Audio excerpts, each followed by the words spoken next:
자, 그러면 1회 수업 시작하도록 하겠습니다. 안녕하세요. 네, 또 어느덧 3월이 시작돼가지고 새로운 수업을 하게 됐는데, 일단은 잠시만요. 문제가 이게 이쪽이 반대로 찝혔네요. 그쵸? 네. 네, 일단은 좀 간단히 소개만 드리면, 일단은 이번 수업이 실전 GS죠. 그래서 그 실전 GS를 하고, 제가 다음에 있는 게 하프 실전 GS예요. 근데 혹시 바뀔 수도 있긴 한데, 이게 GS A형이라고 생각을 하시면 되고, 이걸 이제 B형이라고 생각을 하시면 됩니다. 그래서 이거는 아마 혹시 바뀔 수도 있긴 한데, 일단 내외 4회를 하는 걸로 되어 있고, 이거는 이제 8회를 하는 걸로 이제 되어 있습니다.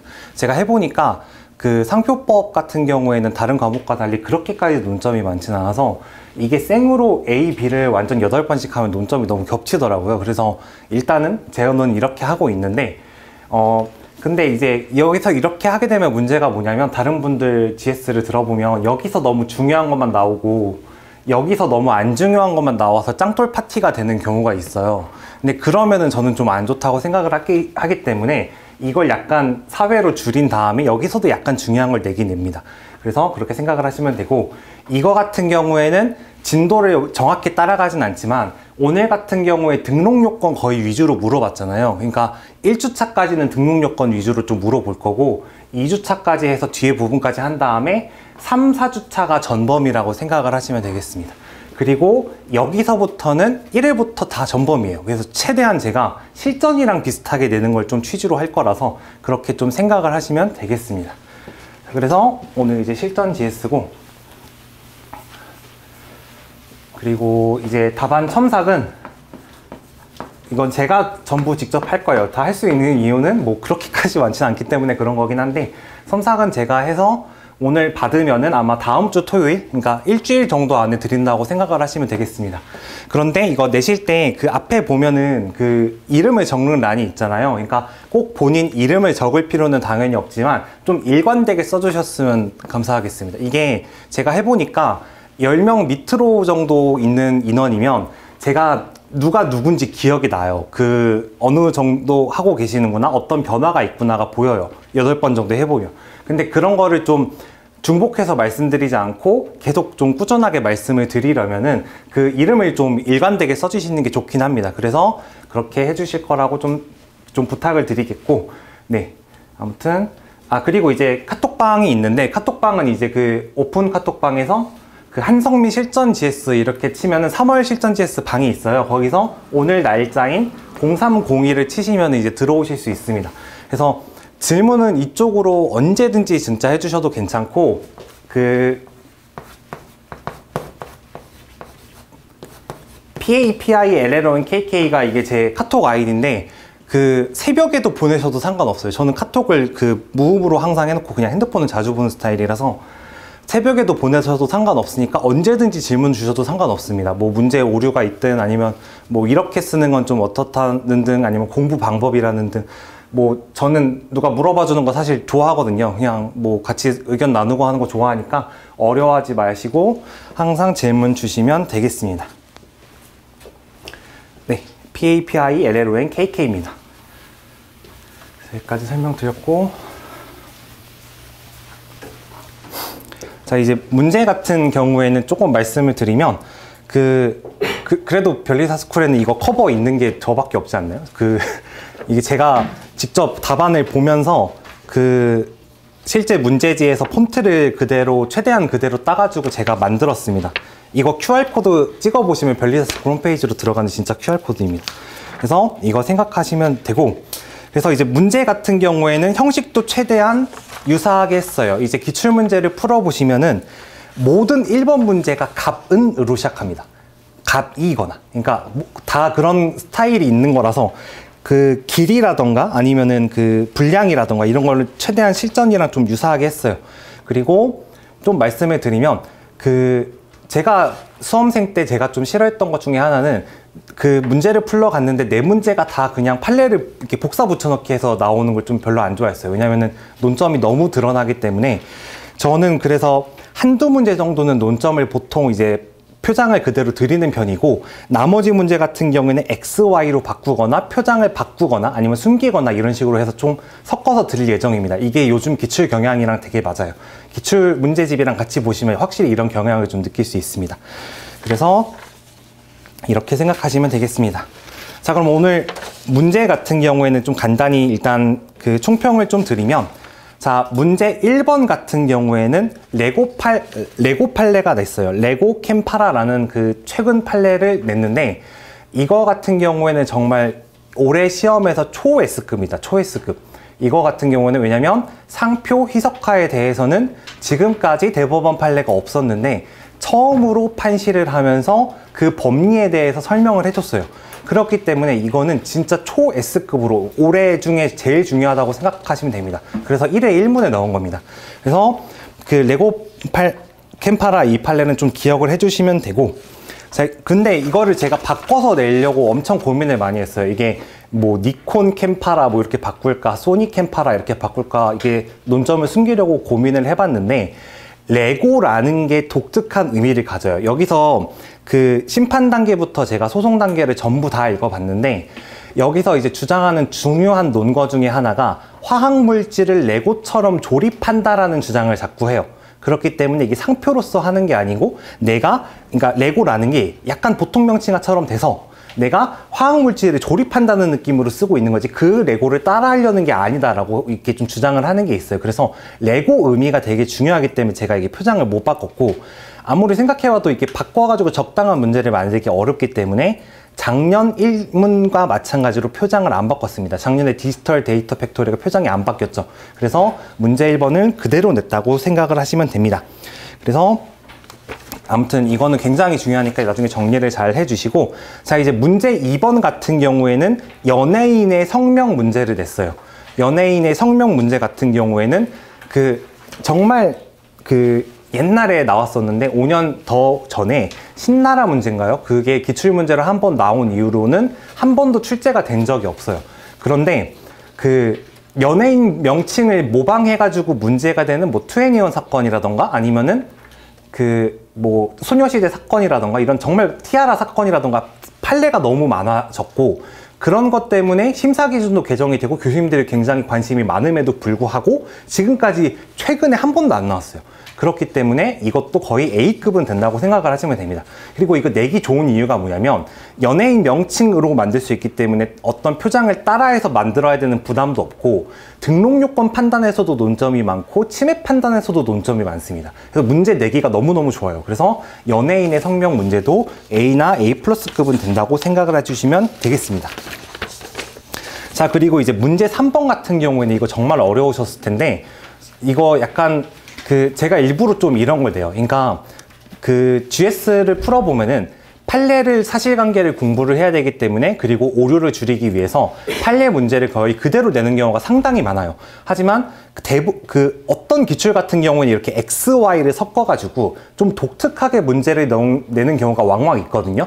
그래서 제가 되도록이면은 이런 문제를 한 번씩 좀 섞으려고 해요. 그래서 당황하셨어도 괜찮습니다. 이건 좀 제가 만들어서 약간 좀 경향이랑 살짝 다를 수는 있어요. 근데 이게 어떻게 주장을 할지를 좀 생각해 보시면 되는 문제입니다.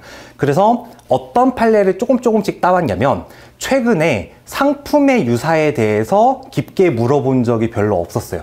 상품 유사에 대해서. 그러니까 상표 유사는 계속 물어봐 왔는데 상품 유사에 대해서 물어본 적이 별로 없었기 때문에 상품 유사에 대해서 판단할 걸로 좀 괜찮다고 생각이 되는 어반시스 판례에서의 상품 사실관계를 따왔어요.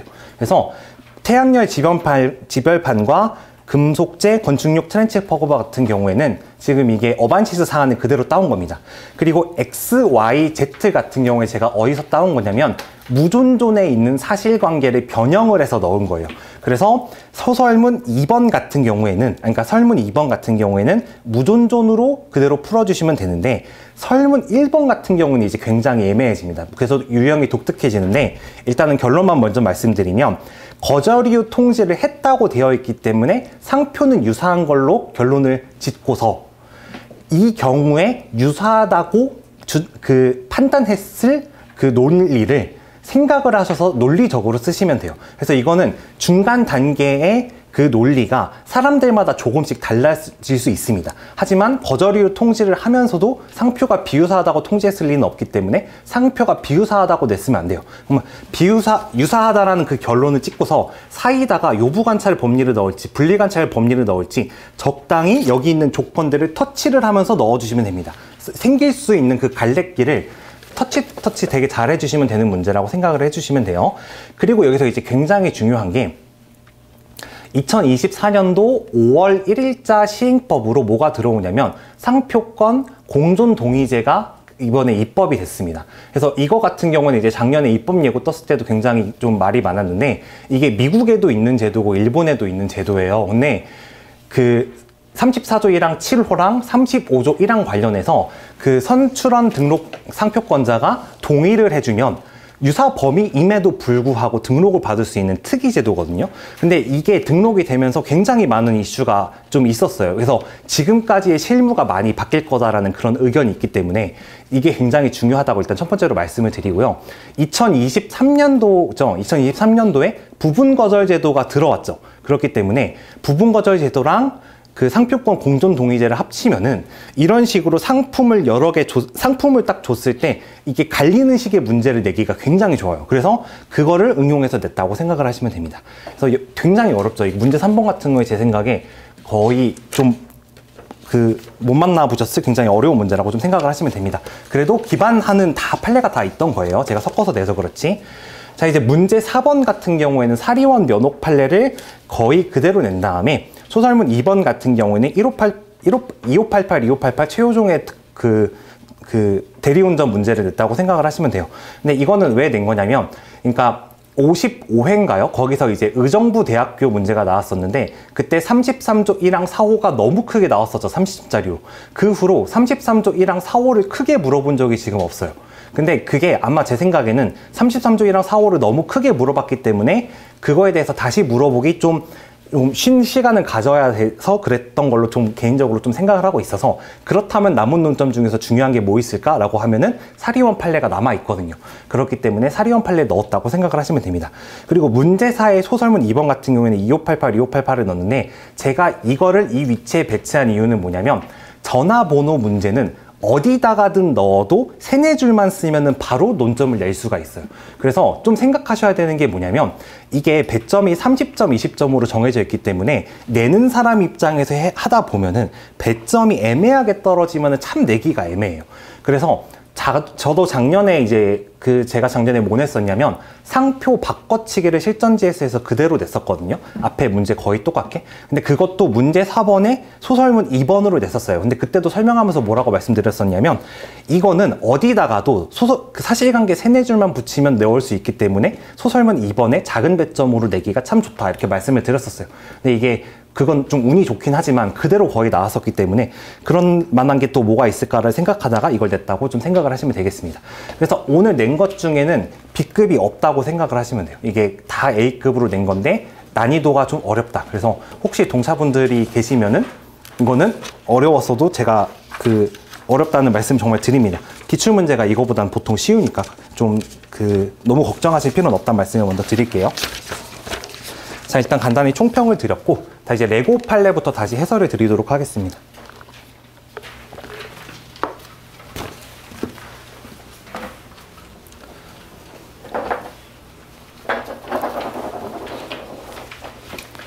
자, 이제 레고 같은 경우에는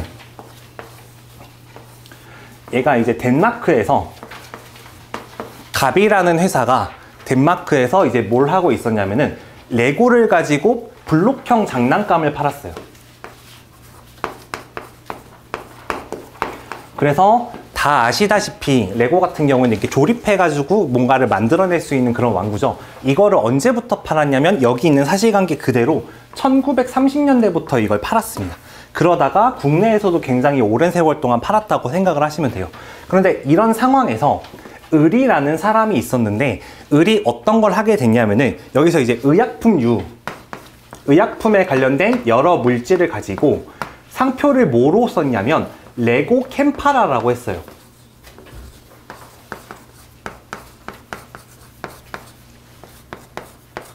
팔마죠, 팔마. 이렇게 해가지고 상표를 등록을 받고 상장까지 다 맞춰 놓은 상태입니다. 이거 말고 지금 상표권이 없어요.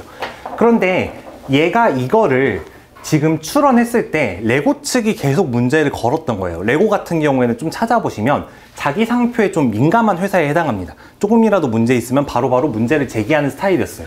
그래서 얘가 이거를 출원했을 때 일단 첫 번째로 무슨 사건이 있었냐면 얘가 이의 신청을 합니다. 그래서 이의 신청을 해서 어떻게 되냐면은 34조 1항 11호를 걸어요. 그래서 거절 결정이 일단 처음에 뜹니다. 그래서 의리화가 나서 거불복을 걸어요. 신청을 해요. 그런데 여기서는 34조 1항 11호에 해당하지 않는다고 해서 심결이 확정이 돼서 뭐가 되는 거냐면 등록이 돼요. 일단 여기까지 첫 번째 사건 플로우가 있다는 걸 좀 이해를 하셔야 돼요. 그래서 문제 내기에 뭐가 좋냐면 거불복이 앞에 인용심결 확정된 게 사실관계가 하나 있습니다. 그래서 이거 가지고 뭘 낼 수 있냐면 맞스미 사건을 낼 수가 있어요. 맞스미 사건 같은 경우에는 작년에 출제가 됐지만 일사부재리 관련해서는 이게 나오지가 않았거든요. 그렇기 때문에 이게 문제가 될 수 있다는 걸 조금 아셔야 돼요. 그런 다음에 이제 뭐가 되는 거냐면 그 등록받은 상표에 대해서 이제 갑이 화가 나서 그 무효심판을 청구를 하는데 사유를 뭐로 주장하냐면 34조 1항 11호랑 13호를 주장을 해요. 그런데 여기서 그 주장이 받아들여지지 않아서 무효심판이 이제 기각이 됐어요. 자, 그런 사안에서 여기서 이렇게 기각이 된 사안에서 상고심에 결국 올라가서 어떻게 되는 거냐면 11호에 해당한다라는 결론이 나와서 끝난 사건이라고 생각을 하시면 됩니다. 그러니까 무효 사유가 하나라도 인정되면은 어차피 상표권은 소멸하는 거기 때문에 처음 이 단계를 쭉 봤을 때 11호 주장하고 11호 주장하고 여기서 11호, 13호를 주장하다가 받아들여지지 않았는데 대법원에서 결국에 11호가 받아들여져 가지고 상표권이 무효로 된 사안이라고 생각을 하시면 돼요. 그러니까 13호가 문제가 안 되는 게 아니고 하나라도 무효 사유가 있으면 다른 걸 판단할 필요가 없기 때문에 11호를 판단한 거라고 생각을 하시면 됩니다. 그렇기 때문에 여기서는 11호랑 13호가 둘 다 문제될 수 있는 사건이라고 생각을 하시면 돼요. 그래서 전체 사건 사실관계는 이렇다라고 정리를 하시면 됩니다. 그래서 이거 찾아보시면은 되게 분석이 많아요. 이 판례는. 자, 여기까지 일단 설명을 드렸고, 그러면은 이것 때문에 중요하게 돼버린 희석화 논점에 대해서 설명을 드리겠습니다. 자, 상표법은 지금 어떤 체계를 갖고 있냐면 상표법 1조에는 상표를 보호하여 라고 써 있어요. 그래서 어떤 게 나오냐면 상표 사용자의 업무상 신용 유지를 도모해요. 그러니까 사용자를 보호하는 거예요. 네, 사용자 신용. 그리고 이쪽에 뭐 있냐면 수요자 이익을 보호하는 게 있어요. 다른 목적으로.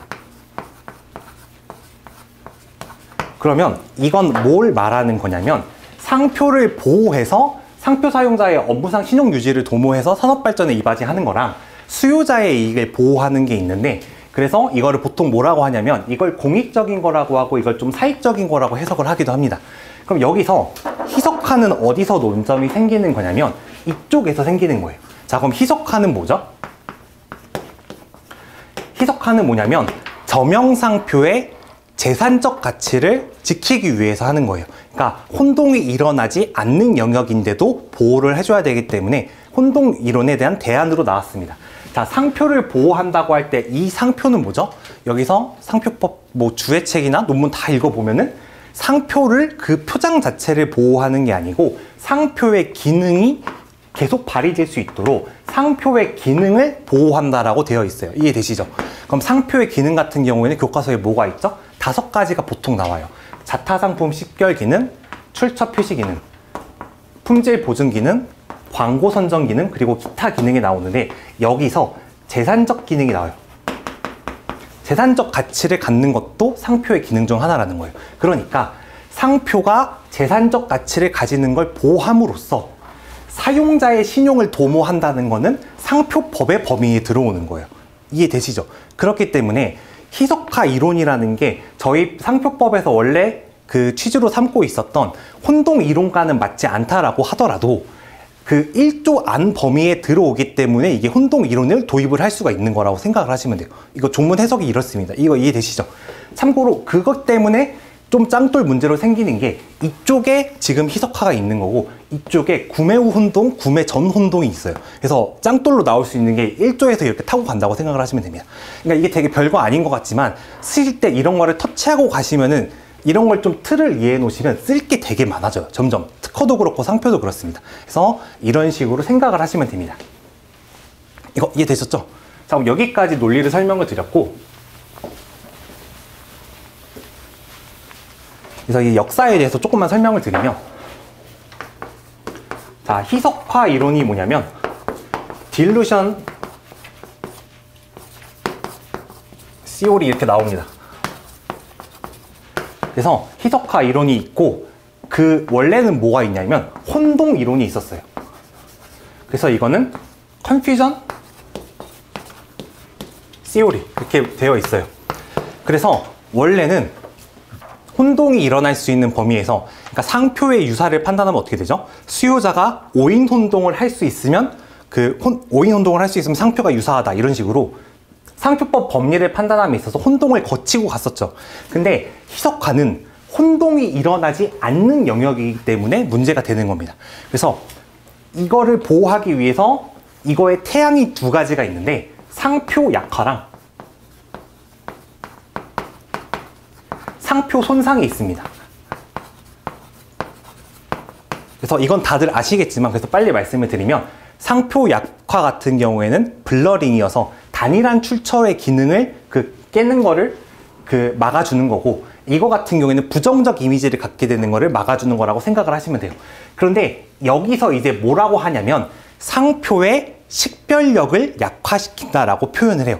이거 이해되시죠? 그래서 이번 판례에서도 나왔었는데 이 판례가 나오기 전에 교과서를 봐도 지금 판례랑 똑같은 문구가 그대로 써 있어요. 그게 뭐냐면 대법원이 판례를 내릴 때 그때그때 법리를 만드는 게 아니고 한 10년, 20년 동안 외국이나 국내 학계에서 쌓여온 법리가 문구가 정리된 거를 말해주는 경우가 굉장히 많아요.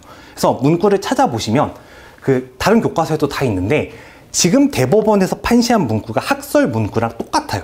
이해되시죠? 그래서 여기서 이제 설명을 뭐라고 하는 거냐면 식별력을 약화시킨다라고 되어 있는데 여기서의 식별력은 자타상품 식별력이 아닙니다. 이거 이해되실까요? 그러니까 여기서는 자타상품 식별력이라기보단이라고 학설이 말하는데 단일한 출처를 표시하는 기능이라고 얘기하고 있어요. 그러니까 무슨 말이냐면 그러니까 내가 이거를 판다라는 물건과 나의 관계를 이어주는 식별력이고 다른 상품과 구별하게 하는 식별력이 아닌 거예요. 그러니까 아니라고 보기보다는 이 뉘앙스가 훨씬 강한 겁니다. 그래서 이 전제를 깔고서 문구를 보면 약간 이해가 돼요.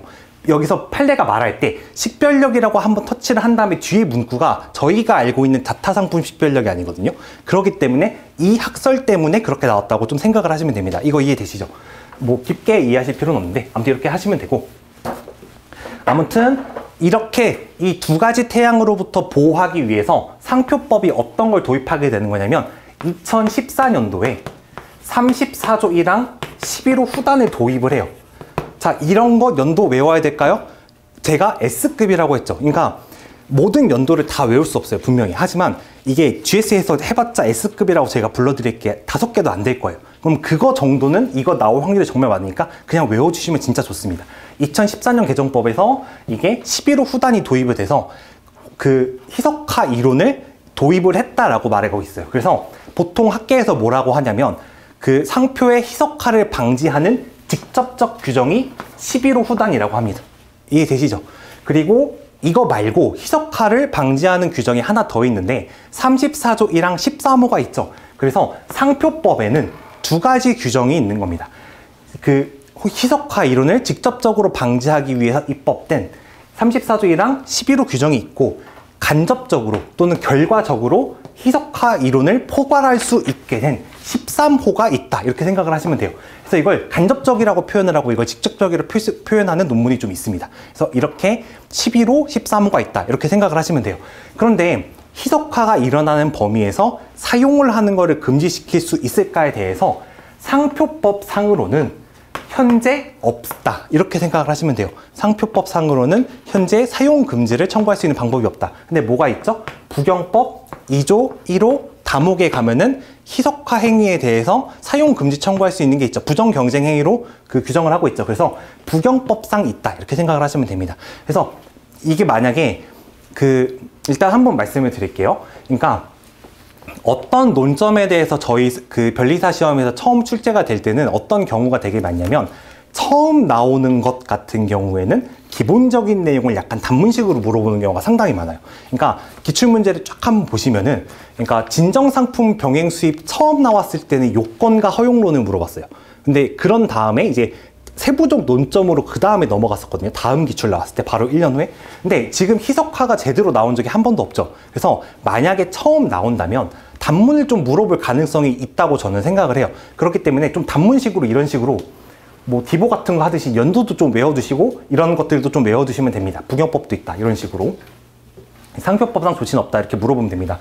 그래서 상표법에서 희석화 방지하는 규정은 뭐 있다? 34조 1항 후단 13호 그리고 그 소극적 효력을 발휘하는 그건 없고, 부경법은 2조 1호 다목에 사용 금지 청구할 수 있는 게 있는데 이거는 터치만 해야 되지 상표법은 아니니까 좀 알아만 두시라 이렇게 설명을 드립니다. 이해되셨죠? 네. 자, 여기까지 설명을 드렸고, 자 그럼 여기서 애매한 문제가 하나 생겨요. 자, 논리를 좀 잘 따라오셔야 돼요. 뭐가 있냐면, 자, 희석화라는 게 뭐냐면 이렇게 일단 생각을 하게 돼요. 어떤 상표가 있을 때 X를 예를 들어서 A에 대해서 이게 등록을 받아 놨어요. 그러면 A랑 유사한 게 있고, 그러니까 이쪽까지는 A가 유사한데 A랑 비유사한 영역이 있겠죠. 그러면은 이쪽에 대해서 등록을 받는 거는 그 희석화 영역에서 X를 등록받는 거라고 생각을 할 수 있어요. 이런 식으로 일반적으로 생각을 합니다. 그러니까 동일 유사 범위에서는 아니지만, 예를 들어서 전혀 상관없는 다른 상품에 대해서 등록받는 게 희석화가 문제되는 상황이라고 생각을 할 수 있는 거죠. 그래서 어떻게 생각하는 경우가 있는 거냐면, 이런 딱 상황에서 34조, 그러니까 상품 범위를 넓히는 게 뭐가 있죠? 판례가? 상품 범위를 넓히는 판례가 34조 1항 12호 후단에 되게 많아요. 이해되시죠? 34조 1항 12호 후단이 있고, 또 뭐가 있는 거냐면 34조 11호 전단이 있어요. 그래서 이해되시죠? 그래서 상품 범위를 넓히기 때문에 이게 희석화를 방지하는 규정이다 라고 쓰면 될까요? 안 될까요? 아까 뭐라고 했죠? 희석화 이론은 혼동 이론에 대한 대안이라고 되어 있어요. 그러니까 혼동 이론으로는 터치를 할 수 없는 부분에 대해서 그게 지금 방지를 하는 규정이에요. 그래서 어떻게 이해를 하시는 거냐면, 이거는 지금 전통적인 혼동 이론에서, 그러니까 이거 문구를 한번 다시 생각해 볼까요? 상표가 저명해진 경우에는 다른 종류의 상품에 사용되더라도 용도나 판매 거래 상황에 따라서 다른 특허권, 상표권자나 특수한 관계 있는 자에 의해서 판매되는 것으로 오인혼동 될 수 있다라고 해가지고 혼동 이론에 기반해서 상품 범위를 늘린 거예요. 이해되시죠? 그럼 이거 같은 경우에도 마찬가지로 타인의 상품 영업과 혼동을 일으킬 염려가 있을 경우에 적용이 되는 거죠. 그러니까 결론적으로 이 조문이 적용되는 영역과 희석화 이론에 대한 11호 후단과 13호 후단이 적용되는 영역이 겹칠 수 있는 건 맞는데, 희석화를 방지하기 위한 규정을 물어봤을 때는 일반적으로 이 얘기를 안 해요. 이해되실까요? 그러니까 저도 이게 옛날에 그래가지고 이런 식으로 비슷하게 문제가 나왔어요. 저도 이제 수험생이었으니까 실전 GS를 쓸 때 이거를 썼었는데 이게 답안지에 없어가지고 왜 없을까 이렇게 생각을 해봤는데, 강사가 돼갖고 논문을 읽다 보니까 다 이 얘기가 없는 거예요.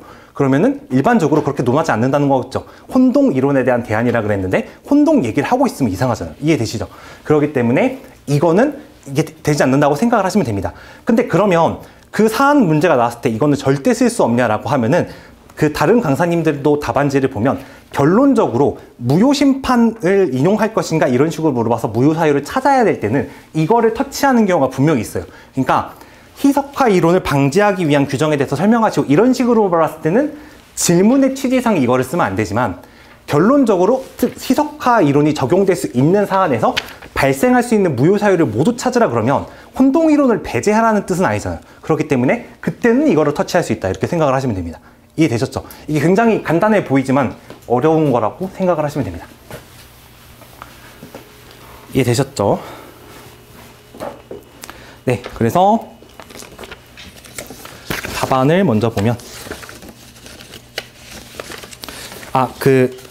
일단은 특허 심판원 이렇게 써 있는 레고 판례에 대한 그거를 제가 다 드렸는데, 일단 맨 처음 앞에 거 보면은 거절 결정 불복 심판 사건이 먼저 있었다 이렇게 좀 생각을 하시면 돼요. 그래서 7조 1항 11호에 대해서 거절 결정이 있었는데 이게 지금 33조 1항 11호입니다. 근데 결론적으로 거불복 가가지고 이게 해당하지 않는다라고 그래서 6페이지 보시면 원결정이 취소됐다 이렇게 되죠. 그래서 원결정이 취소됐다는 게 뭐냐면 거불복 인용 심결이 된 거예요. 근데 이게 결국 확정이 되었기 때문에 등록을 받았다 이렇게 생각을 하시면 됩니다. 그래서 그 다음 거를 넘어가 보면 뭐가 나오냐면 그 이후에 그러니까 등록이 되는데도 얘가 너무 화가 나갖고 무효심판을 청구했어요. 근데 일반적으로는 거불복이 인용심결 확정된 게 앞에 있다라고 해도 무효심판을 청구했을 때 그게 쟁점이 되냐 안 되냐가 보통은 그냥 안 되니까 쟁점을 삼지 않았었는데, 너무 최근 판례에 맞스미 판례가 있잖아요. 일사부재리는 동일사실 동일증거에 대해서 다시 심판 청구하는 거를 막는 건데, 청구 취지가 상이하면은 아니면 심판 종류가 상이하면은 이 일사부재리가 적용되지 않는다라는 명시적 판례를 최근 해줬기 때문에 여기서 지금 이 사안에서 이걸 섞어서 내기가 좋아요. 그리고 맞스미 판례에서 작년에 맞스미 판례가 나오긴 나왔는데 지금 그 부분이 안 나왔습니다. 그래서 이 부분은 여전히 나올 여지가 있다 이렇게 말씀을 좀 드릴게요. 그래서 무효 심판도 기각이 됐었는데, 그러니까 레고 캠팔마 쪽이 이제 그냥 등록을 유지할 수 있는 쪽으로 가려다가 상고심에서 뒤집혀가지고 11호에 해당한다라는 결론이 나왔다고 이제 정리를 하시면 됩니다. 그래서 이게 원심 사실관계 다 있는 거고 참고 삼아 한 번 정도만 읽어보시면 되고 뭐 자세히 보실 필요까지는 없습니다. 자, 그럼 이제 답안을 보면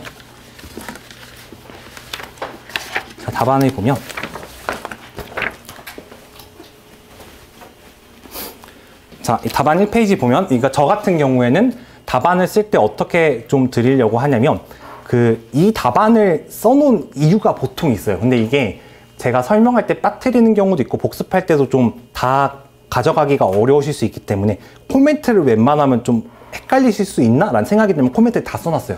그러니까 좀 참고를 하시면 되겠습니다. 자, 그래서 소설문 1번 같은 경우에는 여기서 약간 오타가 있는데, 여기 설문 1에 사실관계 그대로라고 되어 있죠. 그래서 설문 2가 창작이라고 되어 있는데 이건 지워주시면 되겠습니다. 죄송합니다. 이게 제가 원래 문제를 여기다가 더 껴놨었는데 너무 어려울까봐 제가 문제를 하나 뺐는데 이걸 여기서 안 지웠네요. 죄송합니다. 그래서 지금 여기 있는 문제는 다 판례 사실관계라고 생각을 해주시면 돼요. 그래서 희석화 이론, 최초의 대법원 판결로 레고 판례가 나왔다. 그래서 올해 A+급 아니면 S급이다. 그래서 이 경우에는 쓸만한 내용이 다채롭지가 않기 때문에 모두가 같은 내용을 써요. 그러면 답안지를 교수님이 딱 펴봤을 때 왁구가 좋아야 됩니다. 왁구가 좋으려면 어떻게 해야 되는 거냐면 들어가는 그 단어의 품격이 좀 달라야 돼요. 그러니까 좀 웃길 수 있는데, 들어가는 단어에서 딱 펼쳐봤을 때, 자, 이걸 한번 해볼까요? 그러니까 제가 이런 거를 강조해드리는 게 정말 많이 없어요. 이게 영어 외우라고 하는 게 많이 없는데, 이 부분에 대한 논문을 보면은 전부 다 희석화 이론은 딜루션 시올이라고 하고 혼동 이론은 컴퓨전 시올이라고 병기를 합니다.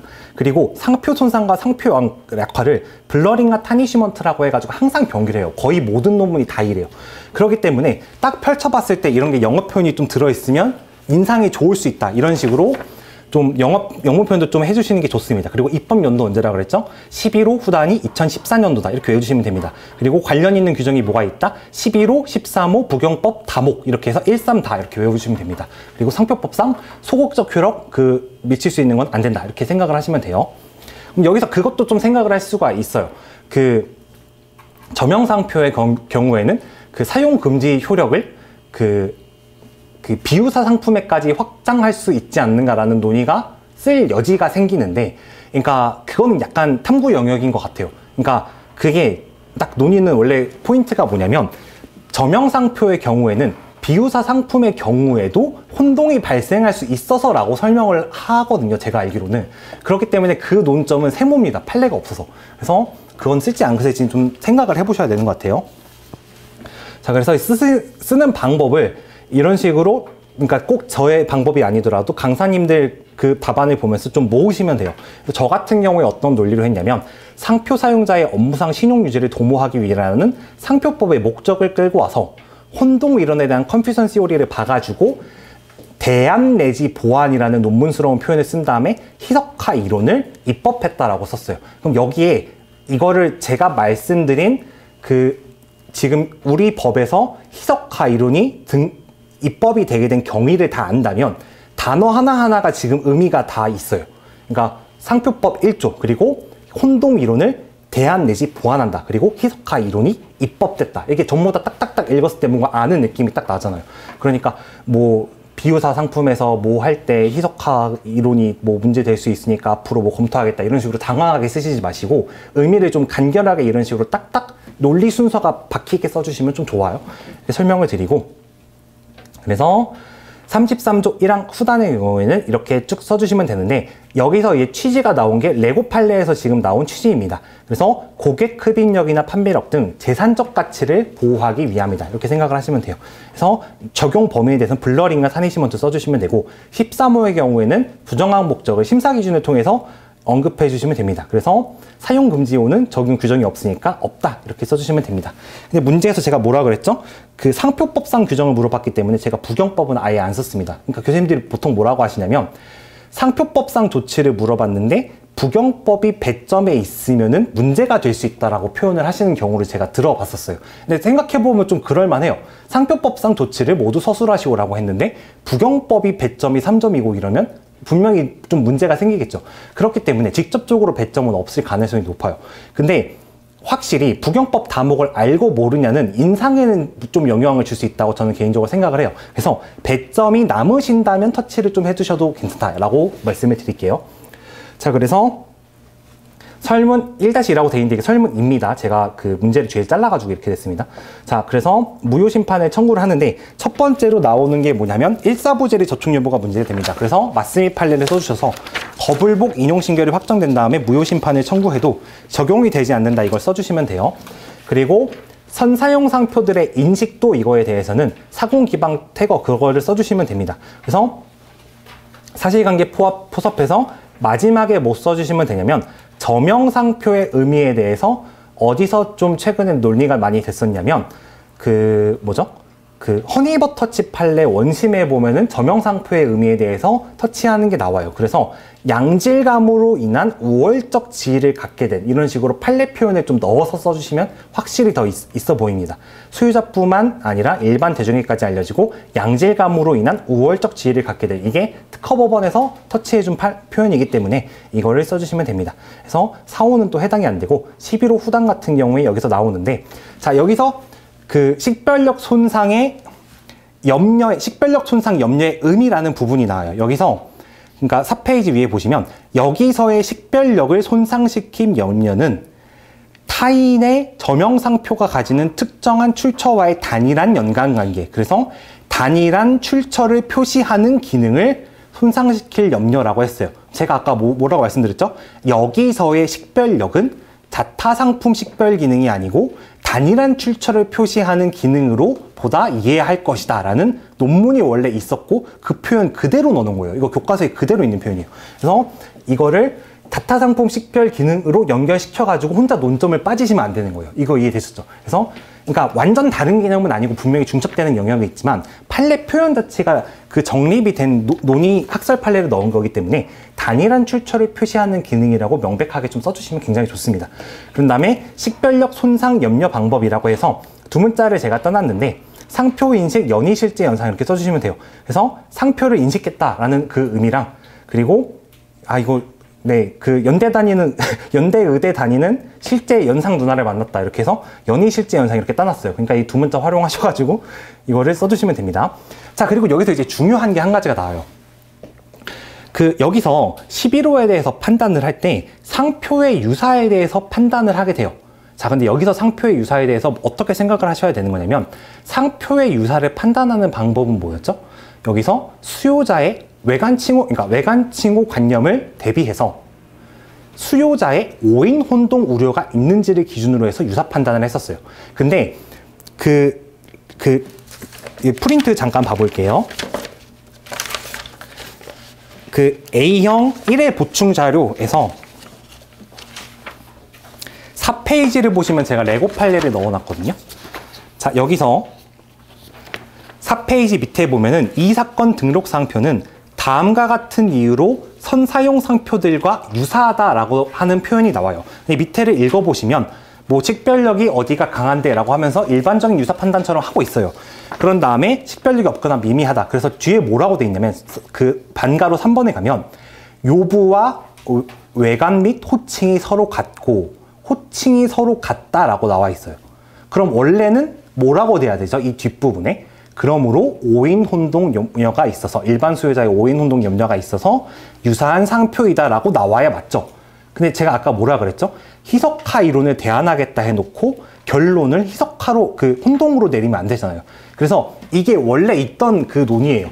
그러니까 희석화에서 상표의 유사를 판단할 때는 어떤 식으로 생각하시면 되는 거냐면 일반적으로 사용했던 외관칭호 관념을 대비해가지고 뭐 요거 판단하고 이것까지는 맞는데 그냥 외관칭호 관념을 대비해가지고 공통되는 부분이 있으면 유사하다라고 보시면 되지 맨 마지막에 오인 혼동 염려가 있으므로라고 해가지고 혼동 이론 쪽으로 빠지시면 안 되는 거예요. 이거 이해되셨죠? 그래서 그게 원래 논문에도 있었고 그렇게 판단해야 된다라는 게 있었는데 대법원이 이번에 딱 그렇게 판시를 해준 겁니다. 그러니까 여기서는 오인 혼동 우려가 있다라고 딱 마지막에 써주면은 이거는 희석화 이론이 뭔지 이해를 못했네 하고서 감점을 당할 수밖에 없는 거예요. 이거 이해되셨죠? 그래서 어떤 식으로 생각을 하시면 되는 거냐면 옛날에 문제가 됐던 사안 중에 루이비통이랑 루이비통닭 뭐 이런 게 있어요. 그러니까 희석화에서 유사는 뭐냐면 어떤 식으로 생각하면 되냐면 저명한 상표가 포함되어 있거나 저명 상표랑 엄청 유사한 게 포함되어 있는 정도면 무조건 유사하다는 쪽으로 가시면 돼요. 그러니까 루이비통과 루이비통닭은 뭐 관념이 달라갖고 된다 이렇게 생각하시면 안 되고 그냥 포함이 되어 있으니까 이렇게 된다라고 하시면 돼요. 레고 같은 경우에도 레고가 그대로 포함이 되어 있죠. 그러니까 재산적 가치를 침해할 염려가 있다는 결론을 먼저 머릿속에 박아두시고 그냥 외관칭호 관념 대비해가지고 유사하다라고 그냥 결론 내주시면 되는 거예요. 그래서 이해되셨죠? 자, 그래서 여기서 해보면 그래서 답안을 다시 와보면 혼동 이론의 대안이므로 혼동 여부로 유사를 판단하는 게 아니면 이렇게 써 있어요. 그러면 캠 부분은 케미스트리 약자이고 팔마 부분은 팔마시 약칭이어서 요부가 레고니까 외관 호칭이 같아서 유사하다. 이런 식으로 포섭을 해주시면 됩니다. 그래서 인식도랑 연상 의도 이거를 여기서 나오는 대로 그냥 쭉 이게 써주시면 됩니다. 그래서 마지막 소결에는 요건들을 다 포섭을 해야 되겠죠. 지정 상품에 사용될 경우 저명한 값의 선사용 상표들이 가지는 다타 상품 식별 기능이 아니고 단일한 출처를 표시하는 기능. 이게 그대로 써주시면 돼요. 이 손상될 염려가 있으므로 식별력 손상 염려가 있어. 기능이 지금 다타성분 식별 기능이라고 안 쓰고 여기서 식별력을 여기 이런 의미로 썼어요. 그래서 번호 해당한다고 판단된다 이렇게 써주시면 됩니다. 그리고 13호 같은 경우에 해주시고 7, 9, 11 같은 경우에는 7이 지금 등록 사정이 없긴 없지만 상식적으로 좀 등록이 될 가능성이 높기 때문에 어차피 지금 그것 때문에 7호를 막 길게 쓸 건 아니기 때문에 7호라고 그냥 같이 넣어주긴 했어요. 근데 어차피 넣어줬다고 해도 상품 유사가 아니어서 적용되지 않는다 이렇게 써주시고 설문 1번 같은 경우에는 아까 말씀드렸다시피 희석화에 관한 상표법 규정을 물어봤기 때문에 12호 후단에 소녀시대 판례를 언급하지 않았지만 지금 이 경우에는 그 소녀시대 판례가 언급이 될 수 있죠. 다시 한번 말씀을 드리면 소녀시대 판례에는 어떻게 되는 거냐면 면제 코트까지 적용을 했어요. 그래서 거기서 그 면제 코트만 있다고 좀 생각을 하실 수 있는데 그거 원문 사실관계를 읽어보면 진짜 5만 가지 상품이 다 있는데 그냥 다 34조 1항 12호 후단에 다 포함된다고 해버립니다. 그래서 그거에 대한 평가를 뭐라고 하냐면 사실상 상품 범위에서 무제한해 주셨다라고 그 취지로 말씀하시는 견해가 있어요. 그렇기 때문에 어떻게 생각하시면 되는 거냐면 그 판례가 적용된 게 이게 사례가 많지 않잖아요. 그래서 상품은 범위 상관없이 무조건 적용될 수 있다라고 그냥 상품 상관없이라고 생각하시면 됩니다. 그래서 지금 이 경우에도 상표가 유사하다고 결론을 냈기 때문에 이런 식으로 가셔야겠죠. 여기서 이런 생각이 들 수 있어요. 이거 잘 생각하셔야 돼요. 저도 이거 쓸 때 되게 애매했는 게 그러면 지금까지 이 앞에서 말했던 거는 희석화 이론에서의 상표 유사였잖아요. 그런데 34조 1항 12호를 다시 들어가려면 여기서는 혼동 이론으로서의 유사겠죠. 그러니까 다시 포섭을 해야 되는가가 좀 생각이 될 수 있어요. 이해되시죠? 근데 답안을 써보면 그게 좀 이상해요. 유사 판단을 다시 하는 게. 그래서 그때의 경우에는 뭐 어떻게 해야 된다라는 교수님들의 말이 없어요. 근데 제가 보니까 일반적으로 저희 수험가에서 그쪽 한쪽에서 유사 판단을 했으면 다른 쪽에서 다시 유사 판단을 안 쓰는 경향이라고 생각이 돼요. 그래서 이거는 제가 말씀드리지만 뭐 꼭 이렇게 해야 된다라는 건 아닌데 외관 칭호 관념을 이미 대비를 했기 때문에 오인 혼동 우려가 있다 이거를 또 굳이 다시 쓸 필요는 제 생각엔 없는 것 같고 그냥 앞에서 유사하다 했으니까 유사하다는 결론 그대로 따와서 쓰시면 된다고 저는 생각을 합니다. 이건 좀 이견이 있을 수 있어요. 그래서 만약에 불안하시다면 전술한 바와 같이 외관 호칭 관념이 유사하므로 오인 혼동 우려가 있는 유사상표이기도 하다 뭐 이런 식으로 써주시면 돼요. 그래서 저명성을 취득한 경우 이런 식으로 소녀시대 판례 써주시고 저명함으로 의약품류가 그냥 특수한 관계 있는 자에 의해 생산 판매되는 걸로 인식될 여지가 있다. 이거 뭐 중간에 논리 연결구조 쓰실 필요도 없이 그냥 된다라고 무조건 써주시면 돼요. 그 평가에 의하면. 그래서 이렇게 써주시면 됩니다. 근데 여기서 이제 그러면은 또 문제가 되는 게 있어요. 결론을 내릴 때 11호 후단, 13호 그리고 12호가 적용이 되는 거예요. 근데 여기서 생각할 때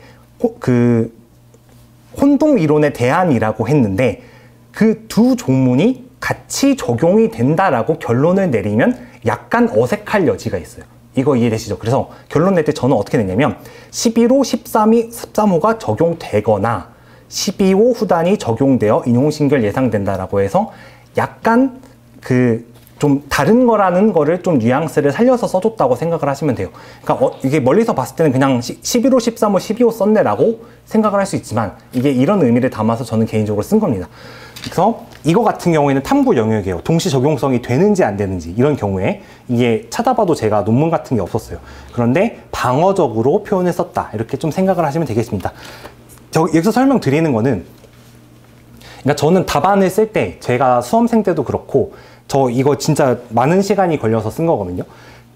고민을 한 부분이 굉장히 많아요. 근데 그 고민이 항상 제 말이 맞은 건 아니에요. 그거 당연하지만 그 한 사람의 말이 항상 맞을 수는 없기 때문에 제가 어떤 정립된 논의를 보고 설명드리는 게 아니기 때문에 이거는 꼭 이렇게 쓰실 필요는 없어요. 근데 제가 이렇게 고민했다고 썼다는 거를 좀 알아주시고 다른 강사분들이랑 비교를 해보신 다음에 취사 선택하셔가지고 활용을 하시면 됩니다. 사실 이렇게 쓰나 저렇게 쓰나로 크게 감점이 될 것 같진 않은데 저 같은 경우에 이게 좀 디테일이라고 생각을 해서 썼다고 생각을 해주시면 돼요. 자, 이렇게 적용을 해주시면 되겠습니다. 자, 그럼 이제 여기까지 했고 문제 2번으로 넘어가도록 하겠습니다.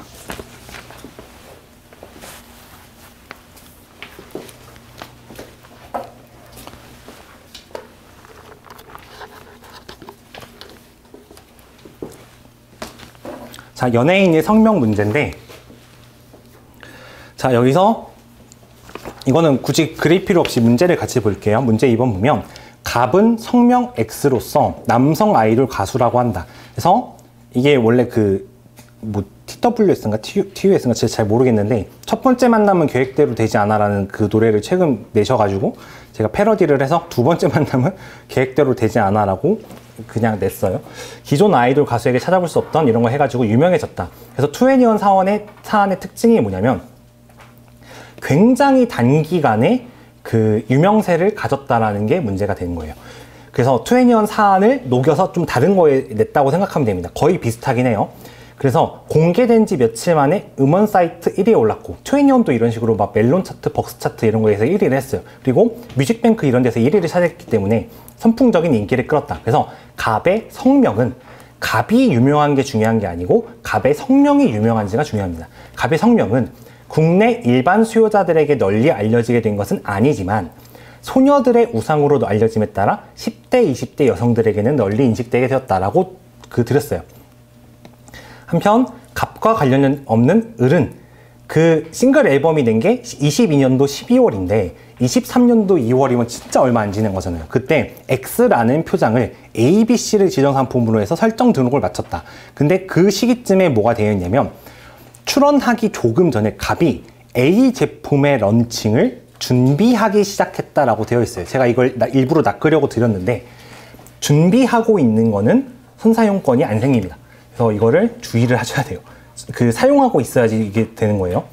그래서 갑이 을을 상태로 무효 심판을 청구했는데 A, B, C가 각각 뭐냐면 실제 투애니언 판례대로 매니큐어, 마스카라 및 립스틱이라고 한다라고 나왔어요. 자, 여기서 판례 문구를 한번 볼게요. 자, 그 판례 프린트 A형 부추 자료, A형 1회 보충 자료에서 판례 프린트 6페이지를 보면 투애니언 판례가 나와요. 자, 여기서 어떤 논점이 나왔었냐면 59회 때 문제 4번에서, 그러니까 이거는 제 판례집에서 따온 건데 위에 보면은 기출 그 논점이 있습니다. 59회에서 법률 판시로 나왔어요. 그러니까 사실관계를 그대로 따온 건 아니고 약간 법률 문제만 냈던 건데 보조창과 적법성 쪽에서 나왔지 34조 1항 6호에 대해서 정확히 낸 적이 없어요. 그래서 투애니언 판례가 출제된 건 맞지만 34조 1항 6호에 대해서 아직 나온 적이 없다라고 생각을 하시면 됩니다. 자, 그래서 여기서 타인의 명칭 저명성 판단에서 그 상고 이후 2점 보시면, 자, 이걸 볼게요. 타인의 명칭 등이 저명한지는 기방태사 범실 등을 고려해서 사회 통념상 판단해야 된다라고까지는 기존에 있던 다른 저명성 문구랑 동일해요. 근데 여기서 포인트가 뭐냐면, 자, 이걸 꼭 알아주셔야 돼요.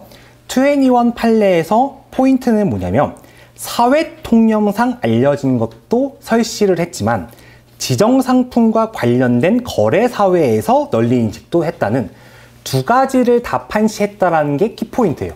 그래서 사회 통념상을 빼시거나 지정상품과 관련된 거래사회에서라는 말을 빼시면 이 판례를 제대로 이해를 못했다는 인상을 줄 수 있어요. 그래서 무조건 두 개를 쓰셔야 됩니다. 그런데 여기서 이거 많이 들어보셨을 건데, 그럼 인식도에 대해서 좀 완화를 해줬던 판례이다 라고 설명이 되잖아요. 그럼 그게 사회통념상일까요? 지정상품과 관련된 거래사회일까요? 지정상품과 관련된 거래사회에서입니다. 자, 이거 설명을 한번 드리면 34조 1항 6호 같은 경우에는 저명한 타인의 성명 등을 포함하는 상표에 대해서 등록을 거절하고 있어요. 제가 지금까지 말한 거에서 상품 얘기가 한 번이라도 나오나요? 저명한 타인의 성명을 포함한다라고 돼 있지 원래 조문상 지정상품이랑 관련이 없어요. 이거 이해되시죠? 그래서 여기서 특이하다는 게 뭐냐면 조문상 지정상품에 대해서 원래 없음에도 불구하고 지정상품에 대한 거래계로 한정해서 판단을 해준 거예요. 그러니까 이게 무슨 말이냐면 범위를 좁혀서 판단한다면 우리나라 전체에서 저명하기는 어려울 수 있지만 우리나라에서 일부 영역에서 저명한 거는 좀 쉬워지죠. 그렇기 때문에 지정상품과 관련된 거래계에서 라고 말해준 게 이거를 저명성을 완화해서 해석했다 또는 인식도에 대해서 탄력적으로 해석했다라는 분석이 나오는 이유입니다. 이거 이해되시죠? 그러니까 통이랑 지관거를 둘 다 써주셔야 돼요. 그래서 근데 거기서 뭐라고 하냐면 이게 박영규 교수님인가? 교수님이 논문을 써놓으신 거를 읽어보면 여기서 이제 뭐라고 나오냐면 인식도라는 개념은 굉장히 탄력적으로 해석해야 된다. 그래서 저 타인의 성명이라고 한다면 성명은 보호해야 될 가치가 좀 더 크다고 보이기 때문에 이거를 저명성의 정도를 낮춰야 된다라는 식으로 이렇게 말을 해주는 게 있어요. 그렇기 때문에 상품 범위를 보면서 저명성을 판단해 준다라고 생각을 하시면 돼요. 근데 그 상품 범위를 본다라는 게 무슨 말이냐면 상품 범위를 봤을 때 그것에 대한 수요자를 생각을 해요. 그래서 그 수요자가 앞에 있는 연예인의 그 명칭을 알만한 사람이면 되는 거예요. 이거 이해되시죠? 그러니까 지정상품과 관련된 거래계에서라는 말이 다시 한번 생각을 해보면 출원한 등록상표의 그 지정상품에서 그거를 살만한 사람을 한정한 다음에 그 사람이 이 성명을 알만한가 이런 식으로 넘어가시면 되는 거예요. 이해되셨죠? 그래서 여기서 같은 경우는 뭐가 되냐면 립스틱, 마스카라, 매니큐어 같은 화장품은 보통 여자분들이 많이 사시잖아요. 그렇기 때문에 10대, 20대가 주요 소비자층이라 할 것인데 그 사람들은 이런 연예인을 알 것이다. 이런 식으로 넘어가시면 되는 거예요. 이거 이해되시죠? 그래서 마지막에 써주실 때 국내 거래계에서 널리 알려질 것이다. 이런 식으로 해갖고 포섭을 해주시면 되는 판례라고 생각을 해주시면 됩니다. 그러면 반가로 1번 같은 경우는 이제 해설이 됐죠. 자, 이제 반가로 2번 같은 경우에는 뭐가 나왔냐면 A, B, C가 블록 장난감, 지팡이, 자동차라고 했어요. 제가 일부러 이걸 어떻게 하는 거냐면 애들이 갖고 노는 거, 할아버지가 들고 다니는 거, 아빠가 타고 다니는 거 이렇게 일부러 딱 세대를 나눠서 줬어요. 그래서 이거 같은 경우에는 이렇게 돼버리면은 그런 이런 연예인의 명칭을 제가 지나가던 할아버지 붙잡고 할아버지 20원 아세요? 라고 하면은 거기 뭐 CL 있는 거 이렇게 바로 말씀하기가 쉽지가 않잖아요. 그러니까 여기서는 어떻게 생각하시면 되는 거냐면 이렇게 범위를 넓히게 되면 34조 1항 6호가 적용이 또 안 될 수가 있는 거예요. 근데 다시 한번 생각해보면 좀 이상하죠? 저명한 타인의 명칭이라고 해서 조문에는 상품 얘기가 전혀 없는데 상품 범위가 바뀌면 적용이 될 수도 있고 안 될 수도 있는 거예요. 이거 이해되시죠? 그러니까 판례가 좀 되게 탄력적으로 해석했다라고 생각하시면 돼요. 자, 그럼 이 상황에선 그러면은 앞에서 터치를 이제 다 했기 때문에 중복되는 조문을 빼고 논하려면 뭐가 남냐면 3조 1항이 나와요. 3조 1항. 비유사한 상품을 3개 이상 지정했죠. 그래서 관련 경제적 결령 관계 없는 비유사 상품을 다수 지정한 사안이라고 해서 3조 1항으로 넘어가시면 돼요. 근데 여기서 제가 또 낚시를 뭘 드렸냐면 자, 3조 1항은 사용 또는 사용 의사죠. 근데 제가 위에다가 사용한 사실에 대해서 준 적이 없어요. 갑이 사용했다고 했지 을이 사용했다고 준 적이 없어요.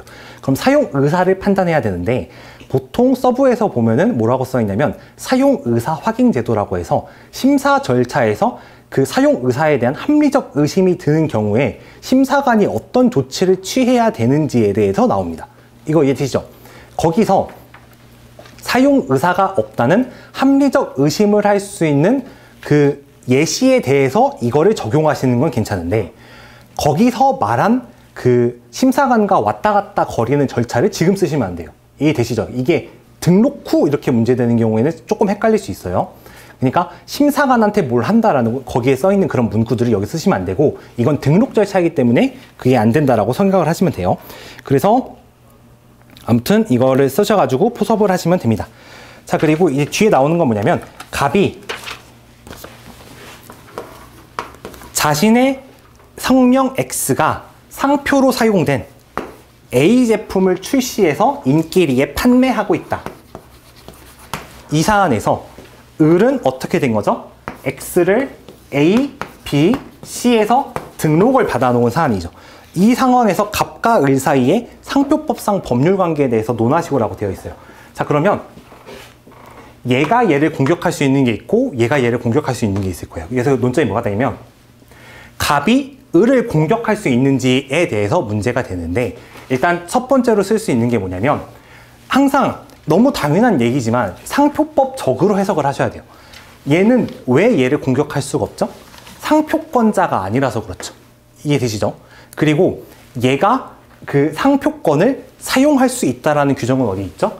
89조에 상표권자니까 적극적 효력이 있다는 조문으로 쓸 수 있는 거예요. 그렇기 때문에 상표권자가 아니어서 소극적 효력이 없으며 상표권자이므로 적극적 효력이 있다라고 써주셔야지 상표법적으로 터치를 하실 수 있는 거예요. 이거 이해되시죠? 그러니까 이런 식으로 접근을 하시면 됩니다. 그래서 이건 이렇게 포섭을 하시면 되고, 그러니까 이거 어렵죠? 이렇게 어려워요.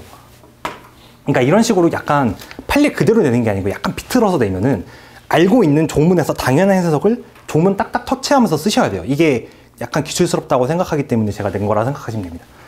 그래서 이렇게 하시면 되고, 을이 갑에게 사용 금지 청구를 할 수 있는가? 라고 문제가 되는데 그러면 침해 논점이 되겠죠. 자, 그럼 여기서 이제 문제가 되는 게 침해인지 아닌지가 돼요. 그럼 유상보정 재남을 판단해야 돼요.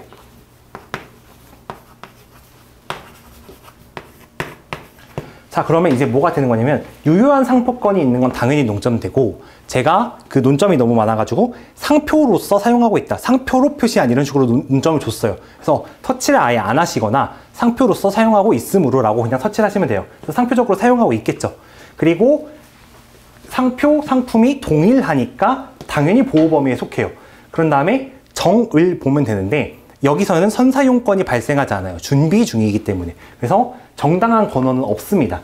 그리고 효력 제한 사유가 문제가 되는데 자기의 성명 등을 상거래 관행에 따라서 사용하고 있어가지고 효력 제한이 될 수 있다라고 포섭을 해주시면 돼요. 자, 그러면 여기서 이제 조금 애매한 게 생깁니다. 이거에 관련해서 이제 학설이 있는데 자기의 성명 등을, 그러니까 90조 1항 1호가 뭐죠? 자기의 성명 등을 상거래 관행에 따라서 사용하는 경우에 대해서 말하고 있어요. 자, 이거 한번 문구를 다시 볼게요. 네, 여기 강의실이 항상 너무 좁아가지고 거기서 그쪽에서 그 원래 이전 판례긴 하지만 그러니까 원래는 90조 1항 1호에 대해서 그 국법상 논의이긴 하지만 그 특별한 식별력 가짐이 없이 표현하고, 그러니까 특별한 식별력은 없게 표현하고 일반 수요자가 상호임을 인식할 수 있게 표현해야지 자기의 성명 등을 보통으로 사용하는 방법으로 표시한 것이라고 해석했어요. 이거 이해되시죠? 그 노블레스 판례인가요? 거기에 있잖아요. 그러면 거기서 90조 1항 1호에서 이 문구가 나오는 게 뭐냐면, 잘 생각해야 되는 게 뭐냐면, 특별한 식별력은 없어야 된다라는 게 뭐냐면, 약간의 상표적 기능은 가질 수 있다. 하지만 그 상표적 기능은 크지 않아야 된다. 그러니까 작은 동그라미인 거예요. 그리고 자, 이게 뭐냐면 상표일 수도 있고 성명이나 상호일 수 있죠. 자, 이거 다시 생각을 해볼게요. 성명이나 상호라 그래서 무조건 상표인 게 아니에요. 근데 그 둘이 동시에 있을 수 있어요. 근데 90조 1항 1호는 어떤 경우를 가지고 말하는 거냐면, 완전 대놓고 상표로 쓰는 경우는 보호해주지 않겠다는 거예요. 왜죠? 특별한 식별력은 가지지 않고 표현해야지 보사방표라고 했기 때문에. 이해되시죠? 그러니까 완전 상표로 쓰면 안 된다. 근데 일반 수요자가 상호임을 인식할 수 있을 정도라고 하는 거면 상호는 꽤나 커야 된다는 거예요. 이거 이해되시죠? 그래서 여기서 말하는 게 뭐냐면, 그래서 이게 있어요. 이게 이게 논문 읽어보시면 그 이수환 변리사님이 이거에 대해서 이제 뭐라고 하신 거냐면, 90조 1항 1호는 상표적 사용이 아니었을 때만 적용할 수 있는 규정이다라고 말하는 그 학설이 있어요. 근데 그분은 교수님은 아니시고 변호사신데, 아무튼 저기 특허법인 유명한 데 대표님으로 계시는데, 그래서 그 90조 1항 1호가 무조건 상표적 사용이 아닐 때만 적용되는가 라고 해서 다른 반론이 또 있어요. 그 반론은 뭐냐면, 그러면 어차피 상표적 사용이 아닐 때만 90조 1항 1호가 적용이 된다면 어차피 침해가 아닌데 90조 1항 1호를 외도가 되는 거예요. 이거 이해되시죠? 그래서 그 논거를 활용해가지고 두 개가 다 있는데 판례가 딱 명확히 있는 게 아니잖아요. 근데 이 판례를 조금 생각해 봤을 때 뭐가 되는 거냐면, 상표적으로 기능을 발휘할 여지가 있는 상황에서도 적용할 수 있다라고 생각을 하시면 돼요. 특별한 식별력은 없어야 된다. 그러니까 약간은 상표로서 기능할 수 있는 여지를 두었기 때문에 여기서 그렇게 생각을 하시면 됩니다.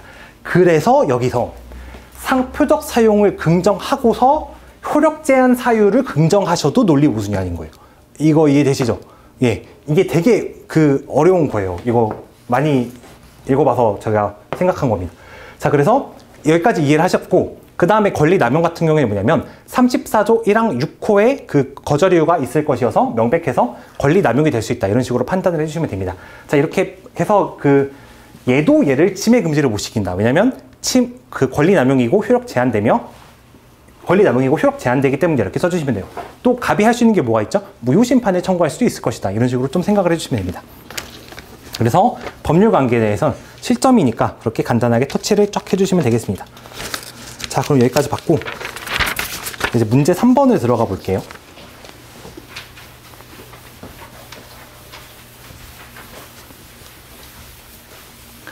자, 여기서는 아까 말씀을 드렸다시피 금속재 건축용 트렌치 커버라는 건 어디서 나오는 거냐면, 그러니까 그거랑 태양열 지벌판은 어디서 나오는 거냐면 어반시스 판례에서 나온 상품 유사 판단입니다. 자, 근데 이게 되게 기억하기가 어려워요. 그러니까 저도 이 판례를 처음 본 순간이 있었을 거 아니에요. 근데 이거를 내가 금속재 건축용 트렌치 커버를 외워야 되나? 라는 좀 생각을 했었어요. 이게 내가 굳이 이런 걸 알 필요가 있을까라고 생각했는데, 이게 GS에서 종종 나왔어요. 근데 제가 이거를 못 풀었던 기억이 있거든요. 이게 이해가 잘 안 돼가지고 이걸 어떻게 내가 외우라고 하는 거지? 라고 생각을 할 수 있는데, 의미를 조금만 잘 보시면 이거 너무 당연한 거예요. 금속재 건축용 트렌치 커버는 판때기입니다. 판때기. 커버예요. 근데 태양열 지별판은 뭐냐면 이거 태양열 발전할 때 이런 거예요. 전자 회로 들어있고 이런 거. 판때기랑 회로 들어있는 이런 지별판이랑 같다고 볼 수가 없죠. 이거 이해되실까요? 그래서 비유사하다라고 뒤에 있는 커버랑 지별판만 잘 보시면 돼요. 이해되시죠? 그러니까 앞에 건축용 트렌치 이런 말 때문에 너무 헷갈리는데, 앞에 거는 단순한 거고 뒤에 거는 복잡한 거다라고 생각을 하시면 됩니다. 그래서 이렇게 됐다고 생각을 해주시면 돼요. 그래서 상품은 기본적으로 그 태양열 지별판에 대해서만 동일하고 금속재 건축용 트렌치 커버에 대해서는 비유사하다라고 생각을 해주시면 됩니다. 그래서 이게 좋은 게 뭐냐면 제가 작년 GS에서도 이걸 활용을 했었는데 그 답안이 상품별로 갈리는 문제를 내기가 참 좋아요. 이게 사실관계가. 자, 그럼 이 사안에서 갑은 뭐가 있었냐면 상표 1을 했어요. 상표 1. 상표 1은 뭐냐면 이게 X로 구성된 거예요. 그럼 선등록 상표는 뭐가 있는 거냐면 선등록 상표는 의뢰상표가 있는데 X 프라임 플러스 Y 플러스 Z인 겁니다. 근데 제가 사실관계를 이거 좀 되게 복잡하게 드렸는데 자, 이거 약간 특허법스럽게 문제를 냈죠. 여기서 얘네들끼리 결합을 해가지고 새로운 관념이나 새로운 식별력을 형성하는 경우는 없다 라고 주고 얘랑 얘랑은 유사하다. 하지만 얘랑 얘랑 아니면은 얘랑 결합한 거랑은 유사하지 않다라고 줬어요. 그럼 여기서 어떻게 되는 거죠? 이거를 지금 상표가 유사해야 34조 1항 7호가 적용이 되기 때문에 여기서는 어떻게 해야 되는 거냐면 여기서 뭐라고 했냐면 심사관이 상등록 상표 1을 근거로 거절 이유를 통지했잖아요. 그럼 이 사안에서는 이게 유사하다고 가려면 어떻게 돼야 되는 거냐면 무조건 이쪽이 요부여야 돼요. 이해되시죠? 이쪽으로 대비를 해야 되는 겁니다. 그러면 어떤 문제가 생기는 거냐면 여기서 플러스가 붙어 있기 때문에 문제가 돼요. 그러면 이걸 케이스를 나뉠 수가 있어요. 여기서 분리하여 호칭 관념이 가능한 경우에는, 그러니까 분리 관찰이 자연스러운 경우에는 X로 분리해서 호칭 관념되기 때문에, 그러니까 X 프라임으로 되기 때문에 두 개를 비교해서 유사하다. 이게 되죠. 근데 플러스가 강력해서 전체로서 관념된다. 뭐 이런 식으로, 그러니까 이게 결합이 되어 있는 상태로 돼가지고 분리가 안 된다고 볼 수 있는 경우에는 어떻게 되는 거냐면 요부 관찰은 분리 관찰 되는지 따질 필요 없이 대비할 수 있다는 범위를 쓸 수 있어요. 그래서 여기서도 이 상태에서 X 프라임이랑 대비해갖고 유사라고 볼 수가 있습니다. 이해되시죠? 그래서 이거 말고도 제가 쓸 수 있는 논리가 있을 수 있어요. 하지만 좀 깔끔하게 대법원 판례 법리로 설명할 수 있는 거는 이 두 케이스로 나눠서 설명하는 방법이 있다고 생각이 돼요. 그러니까 한 번 더 말씀을 드리지만 이건 제가 창작한 문제라서 퀄리티가 막 좋진 않아요. 제가 솔직히 말씀드리고. 근데 약간 이런 것도 해보면서 당황하시라고 냈다고 생각을 하시면 돼요. 약간 지금까지 봤던 거랑 조금 다른 유형 문제 이렇게 생각을 하시면 됩니다. 그래서 이런 상황에서 모두 등록받기 위한 조치를 검토하시오라고 되어 있었어요. 얘가 뭐가 있었냐면 금속재 트렌치 커버랑 태양열 지별판이 있는데 얘를 모두 등록받으려고 한다라고 되어 있어요. 자, 그럼 이제 이런 문제가 나왔을 때는 이제 근래에는 항상 날짜를 잘 보셔야 되는데 23년도 2월 4일 이후면 부분 거절 제도가 적용이 되고 24년도 5월 1일 시행법이 시행된 이후에 등록 결정이 되는 경우에, 자, 이거 외우시면 돼요. 그러니까 24년도 5월 1일 이후에 아직 결론이 안 난 상표는 공존동의제가 적용이 돼요. 상표권 공존동의제. 그러니까 아직 심사 중이면, 그러니까 그 이후에 등록 결정이 나거나 거절 결정이 나는 거는 그 적용이 될 수 있는 거예요. 이거 이해되셨죠? 그렇기 때문에 지금 그 이후에 출원을 했죠. 5월 1일 이후인 6월 1일에 출원했기 때문에 공존동의제도 적용이 돼요. 자, 그럼 이제 여기 어떻게 쓸 수 있냐면,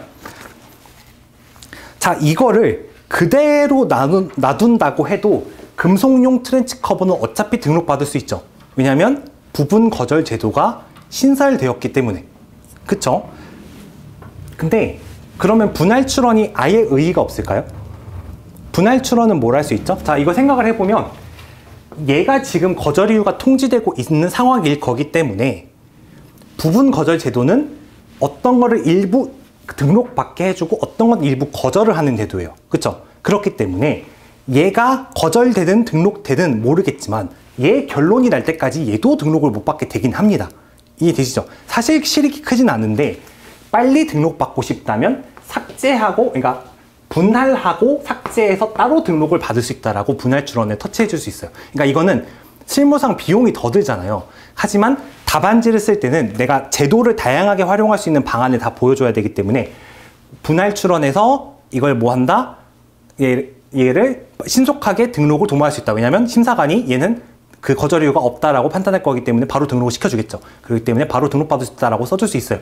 자, 근데 여기서 뭘 써야 되냐면 특허법이든 상표법이든 문제가 되는 게 분할 출원을 할 때는 어떻게 해야 되냐면 특허법에서 청협삭이라고 했어요. 청협삭. 그 청구 범위에 있는 발명을 분할할 때는 협의제를 회피하기 위해 삭제 보정을 한다라고 했어요. 자, 그럼 거기서 그 전제되는 게 뭐냐면 특허법에서는 동일인 간의 선출원 지위가 적용이 되기 때문에 협의제 회피를 위해서 삭제 보정을 해야 돼요. 이해되시죠? 하지만 상표법에서는 본인이 현대를 내고 현대전자를 내고 현대 일렉트로닉을 내고 이런 식으로 내는 걸 허용해 줘야 되죠. 그렇기 때문에 동일인 간에는 선출원 지위가 적용이 안 돼요. 이해되시죠? 하지만 어떤 건 막아야 된다? 내가 상표권을 갖고 있는데 현대 상표권 하나, 현대 상표권 하나 완전 똑같은 걸 2개씩 갖고 있으면은 사람들한테 뿌려서 나눠주면은 모두가 침해금지 청구를 할 수 있는 말이 안 되는 상황이 벌어지잖아요. 중복 등록이 되잖아요. 그래서 중복 등록을 막기 위해서 일상표 1출원주의를 적용을 시킵니다. 그래서 동일인 간에는 일상표 1출원주의가 적용이 될 수 있다라고 생각을 해주시면 돼요. 근데 분할 출원할 때 얘가 자동으로 삭제되는 게 아니기 때문에 일상표 1출원주의의 회피를 위해서 삭제 보정을 해야 된다는 걸 꼭 넣어주셔야 돼요. 이해되셨죠? 그래서 이렇게 해주시면 되고, 그래서 논리가 2개가 있습니다. 금속용 트렌치 커버 같은 경우에는 비용을 써서라도 빨리 등록받고 싶으면 그러니까 분할하고 삭제한다. 삭제하고 분할한다면 좀 이상하고 분할하며 삭제한다. 이렇게 써주시면 되고, 아니면 좀 기다려도 상관없다 그러면 그냥 기다리면 알아서 등록될 것이다. 이렇게 써주시면 돼요. 그럼 얘 같은 경우에는 이제 이거 태양열 지별판 같은 경우에 어떻게 해야 되는 거냐면 할 수 있는 게 논리가 뭐가 있냐면 여기서 심사관은 상표가 유사하다라고 판단했지만 이쪽이 식별력이 세다라는 걸 내가 주장해갖고 인정을 받는다면 상표가 비유사해서 얘가 등록을 받을 여지가 있잖아요. 상품이 똑같더라도. 그렇기 때문에 일단은 다투는 방법이 있어요. 자, 이거를 논리로 이렇게 생각하면 돼요. 내 상표권과 얘 상표권이 둘 다 존재하는 상황 하나, 그리고 의뢰 상표권은 없애버리는 경우 하나, 이렇게 2가지로 나눠서 생각할 수 있어요. 자, 조금만 설명을 드리면 제가 8회 동안 하면서 답안지를 쓰는 방법에 대해서 많이 얘기를 드릴 건데, 제가 다른 데다가 써놓은 그제 책 중에 뭐가 있냐면 관련 개념의 상위 개념화 능력을 보여줘야 된다. 그러니까 무슨 말이냐면 내가 어떤 개념들을 알고 있을 때 그 상위로 올려가지고 그룹핑을 할 수 있는 능력을 보여줘야 돼요. 그게 답안지에서 똑같은 내용을 딱딱딱딱 쓰는 거랑 어느 정도 카테고리가 있게 묶은 거랑 약간 느낌이 달라요. 그 사람이 이해하고 있는 정도에 대한. 자, 이것도 얘가 할 수 있는 조치가 정말 많을 텐데 결론적으로 상표권이 공존하게 되는 경우가 하나 있을 수 있고, 결론적으로 재상표권은 없애는 경우가 있을 수 있어요. 이거 이해되셨죠? 그러니까 이걸 다시 한번 정리를 해보면 어떻게 되는 거냐면, 자, 갑 같은 경우에 갑을과 상표권을 공존하고 싶으면 방안이 뭐가 있냐면, 첫 번째로 상표가 비유사다라는 주장을 해갖고 받아들여지면 공존할 수 있죠. 이해되시죠? 근데 아무리 생각해도 너무 비슷해갖고 비유사하다라는 주장을 할 수 없다면 유사한데도 공존을 할 수 있나요? 지금 개정돼서 있다는 게 되게 이슈라 그랬죠. 그래서 5월 1일 이후에 등록 결정일이 도래할 것이니까 34조 1항 7호 단서에 의해서 동의서를 낸다면 이거 공존이 가능해요. 그러니까 상표가 비유사하든 유사하든 공존이 가능할 여지가 생기는 거예요. 이해되시죠? 근데 이거는 개정법을 보시면 알겠지만 그렇게 공존하면 또 문제가 발생할 수 있기 때문에 취소 사유를 하나 추가했어요. 그래서 부정경쟁 목적으로 사용하는 경우에는 취소 사유로 또 규정을 합니다. 5조의인가 그래요. 그래서 이런 경우가 있다라고 생각을 하시면 이제 이게 문제가 되죠. 근데 또 그게 또 있어요. 이거 말고 또 공존할 수 있는 방법이 또 하나 있어요. 전통적인 방법이죠. 자, 어떤 거냐면 내가 상표를 등록받으려고 하는데, 그러니까 나가 있어요. 근데 제가 있어요. 너무 저렴하게 얘기하시네. 그러니까 제가 이걸 상표를 하고 있는데 내가 등록을 받으려고 해보니까, X라는 거 상표 등록받으려고 해보니까 얘도 X가 있어서 내가 등록을 못 받는 거예요. 그러면 34조 1항 7호 때문에 지금 문제가 되는 거죠. 그럼 이 경우에는 저희가 어떻게 하는 거냐면 얘 상표권을 잠시 빌려와요. 상표권 이전 등록을 합니다. 그러면 타인 요건이 회피가 되죠. 그래서 내가 등록을 받아요. 그런 다음에 다시 줍니다. 그러면 34조이랑 7호 문제없이 둘 다 등록을 받아서 공존할 수 있게 돼요. 근데 이게 실무상 굉장히 많아서 문제가 됐던 거예요. 그러니까 이게 왜 그런 거냐면 그 계열사들이 등록을 받는 경우가 많죠. 삼성 디스플레이도 있고 삼성 뭐 SDI도 있고 삼성전자도 있고 그런데 삼성을 등록받으려고 이렇게 계열사들끼리 하다 보니까 지들끼리 타인이 돼가지고 자꾸 문제가 되는 거예요. 그래가지고 상표권 줬다 뺐다 이렇게 자꾸 하니까 너무 소모적이죠. 그래서 이거를 지금 공존동의제를 만든 이유가 이겁니다. 어차피 이전 등록해가지고 가능했다는 건 그거를 간이하게 그냥 동의서만 내면 그 효과를 주겠다 이게 되는 거예요. 자, 그래서 근데 설명을 드리면 상표권 공존동의제가 생겼다고 해서 지금 이 방법을 못 쓰나요? 그건 또 아니죠. 그래서 이전 등록은 가능할 수 있어요. 그래서 이전 등록을 하면서도 할 수 있습니다. 그래서 유사할 경우에는 이전 등록을 하면서 하는 경우, 또 그리고 공존동의제를 활용하는 경우 이렇게 할 수 있어요. 이해되셨죠? 그리고 공존을 하지 않는 경우라고 그룹핑을 해보면 또 뭐가 생기는 거냐면 공존을 하지 않는다 그래서 내게 사라지면 지금 안 되잖아요. 제 걸 없애야 돼요. 그러면 무효 사유를 판단할 수 있고 취소 사유를 판단할 수 있어요. 근데 무효 사유 같은 경우는 여기서 알 수가 없죠. 설문이 사실관계가 없어요. 그래서 가정적으로 무효 사유가 있다면 문제될 수 있을 것이다 라고 쓰시면 되고, 취소 사유 같은 경우에 뭐냐면 이것도 낚시로 드렸는데 등록 후 3년이 안 지났어요. 그래서 불사용 취소 심판 얘기는 꺼내시면 안 됩니다. 그래서 부정 사용 여지가 있다면 취소할 수 있다 이렇게 써주시고, 간이하게 상표권을 포기 권유할 수 있다 이런 식으로 써주시면 돼요.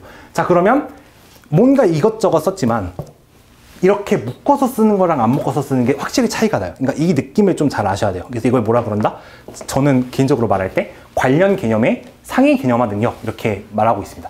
그래서 이런 식으로 최대한 어떤 방법이 더 좋아요. 여러 가지가 생각이 났을 때 나열식으로 쓰지 마시고 그게 결론적으로 어떤 결과를 일으키는지, 공존이 되는지 공존이 아닌지 이런 식으로 뭐 다른 것도 좋아요. 그러니까 그걸 묶어서 써주시면 확실히 있어 보인단 말이에요. 그러니까 이거를 좀 생각하셔야 됩니다. 이거를 하실 때 좋은 방법이 뭐냐면, 그러니까 제가 지금 이걸 설명드리는 이유가 뭐냐면 정말 많은 곳에 응용을 할 수 있어요. 상표권을 소멸시키는 방법, 소멸시키지 않는 방법 이런 식으로 OX로 나뉠 수 있는 뭔가를 판단한 다음에 묶기만 해도 훨씬 답안이 있어 보여요. 그러니까 그렇게 좀 생각을 해주시면 좋다는 거를 생각하시면 되겠습니다. 네, 그리고 문제 4번에 보면 자, 이제 사리원 면옥이 있는데, 그래서 등록상표가 수차례 갱신 등록을 거치면 현재까지도 계속하고 있다라고 되어 있어요. 그래서 여기서는 그게 판례가 뭐였냐면, 그 사리원 면옥이라는 거를 갑이 언제 등록을 받았냐면 96년도에 갑이 사리원 면옥을 등록받았어요. 자, 그런 상태에서 갱신 등록을 거쳐서 이렇게 가고 있는데 사리원 불곡이라는 걸 쓰고 있는 얘랑 이제 분쟁이 생긴 거예요. 그래서 얘가 이거를 무효 심판을 청구한 사안이라고 생각을 하시면 됩니다. 참고로 한 가지만 더 설명을 드리면, 그래서 얘가 이쪽으로 권리범위 확인 심판을 청구한 사건도 따로 있어요. 그래서 판례가 두 가지가 있다는 걸 좀 아시면 돼요. 근데 법리는 결론적으로 똑같은데, 자, 아무튼 이걸 판단했을 때 이게 어떻게 되는 거냐면, 여기서 그 설문조사를 해요. 사리원이라는 지역이 유명한가, 그러니까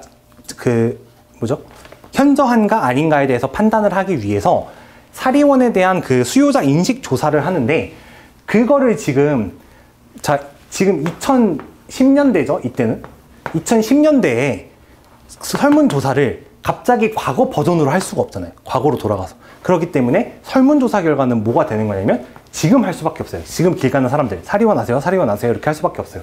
과거에 미리 해놓은 게 없다면. 그럼 여기서 이제 문제되는 게 뭐냐면, 자, 그렇게 됐었어요. 여기서는 뭐냐면 여기서 사리원을 아는 사람이 많이 없었다.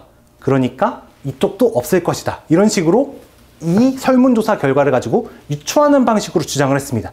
근데 여기서 대법원이 딱 뭐라고 해주는 거냐면, 현저한 지리적 명칭인지는 등록 여부 결정 시를 기준으로 교과서 언론보도 설문조사 등 수요자 인식에 영향을 줄 수 있는 상황은 다 종합해서 판단한다라고 해요. 그러니까 시점을 다른 시점에 있는 자료를 가지고 마음대로 유추하면 안 된다라고 판시를 해준 거예요. 그래서 이 시점 자료가 아니죠. 왜냐면 이게 한 달 차이면 모르겠지만 몇십 년이나 지금 지났는데 여기서의 그 인식을 담아내고 있다고 볼 수가 없어요. 그래서 이거는 그게 안 된다고 보시면 됩니다. 자, 그래서 이렇게 주장을 하면은, 그래서 그 주장 1 같은 경우에 사리원은 현저한 지리적 명칭이 아니며 라고 되어 있는데, 여기서 그거는 무시를 해가지고 주장일은 타당하지 않다라고 거두시면 되고, 그리고 여기서 이게 또 중요해요. 그러니까 그 소송이라던가 아니면은 뭐 심판 단계에 가가지고 주장을 할 때 뭐 변리사들은 특정한 그 조문이 적용될 수 있다라고 그 요건 사실을 딱딱 밝혀서 말하겠지만, 보통 일반인들이 주장을 할 때는 제가 나쁜 놈이에요, 제가 뭘 했으니까 나쁜 놈이에요, 이런 식으로 사실관계를 풀어서 말하는 경우가 있어요. 그래서 방금 앞에 문제에서도 상표 2가 등록되어 있음을 이유로 거절하였다, 이런 식으로 34조 1항 7호라는 걸 명확히 주지 않았지만, 잘 생각해보면 34조 1항 7호를 통지한 사실관계를 줬어요. 제가 일부러 그렇게 준 거예요. 상표 2를, 그러니까 앞에서 보면은 그러니까 문제 3에서 소설문 1부는 심사관은 선등록 상표인 상표 2를 근거로 거절 이유를 통지하였다 라고 되어 있죠. 이거는 34조 1항 7호 밖에 될 수가 없어요. 등록 이거니까. 자, 근데 여기서는 그러니까 그런 식으로 녹여서 주는 거예요. 여기서 그러니까 문제 4의 소설문 2번은 가사사리원이 현저한 지리적 명칭이라고 하여도 내가 오랫동안 썼으니까 무효로 하면 안 된다라는 주장은 결국 뭐죠? 사용에 의한 식별력을 취득했다라는 주장이 내포가 되는 거예요. 이해되시죠? 그럼 어떤 논점이 되는 거냐면, 등록 여부 결정 시에는 현저한 지리적 명칭이었으나 등록 후 사용에 의한 식별력을 취득한 경우에는 무효 사유가 치유되는지 논점이에요. 이해되죠? 그러면은 이거는 뭐가 되는 거냐면, 판례가 두 가지가 있어요. 그래서 많이 보시는 교과서, 여기서 보이는데 사실 많이 보시는 교과서에서 어떤 교과서에는 교과서는 아니죠. 어떤 수험서에는 어떤 게 써있냐면 예술의 전당 판례가 써있어요. 그래서 후사식 등무면이라고 해가지고 등록 후 사용에 의한 식별력을 취득하였다라고 해도 등록 무효를 면할 수 있는 것은 아니다라고 판시한 게 있어요. 예술의 전당 판례 좀 옛날 거고, 그 이후에 조금 더 세련된 표현으로 말해주는 게 뭐가 있는 거냐면 뉴발란스 전압 판례에서 말해주는 게 있어요. 그래서 등록 후 사용 후에 의한 식별력을 취득하였더라도 무효 사유가 소멸되는 게 아니라는 판시를 해줘요. 그래서 둘 다 맞으니까 아무거나 써주시면 됩니다. 그래서 디귿으로 시작하는 수험서에는 뉴발란스가 써있고, 티귿으로 시작하는 수험서에는 예술의 전당이 써있어요. 자, 아무튼 그래서 뭘 써도 상관없으니까 아무튼 그 논점을 터치해 주시면 됩니다. 근데 그 논점이 생기는 이유에서 만약에 배점이 널널하다면 뭘 써줄 수 있냐면, 그게 생기는 이유가 뭐냐면 어차피 무효시켜도 다시 출원하면 되잖아요. 그쵸?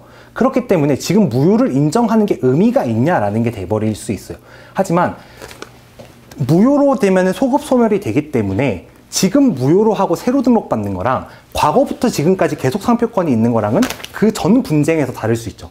그렇기 때문에 과거를 소멸시키는 게 의미가 있으니까 무효를 면할 수 없다라는 쪽으로 접근해 주시면 돼요. 어차피 판례기도 하고. 이해되시죠? 그래서 만약에 배점이 크게 나오면은 어차피 등록받을 수 있는데 이거 지금 뭐 하자는 건지 문제된다, 이런 식으로 써주시면 됩니다. 자, 그리고 문제 소설문 2번 같은 경우에는 전화번호를 했죠. 그래서 원래는 뭐 좀 말을 더 있어 보이게 하려고 그랬는데 그냥 7982 해갖고 79를 뭐 빨리 줘라, 이런 식으로 제가 했어요.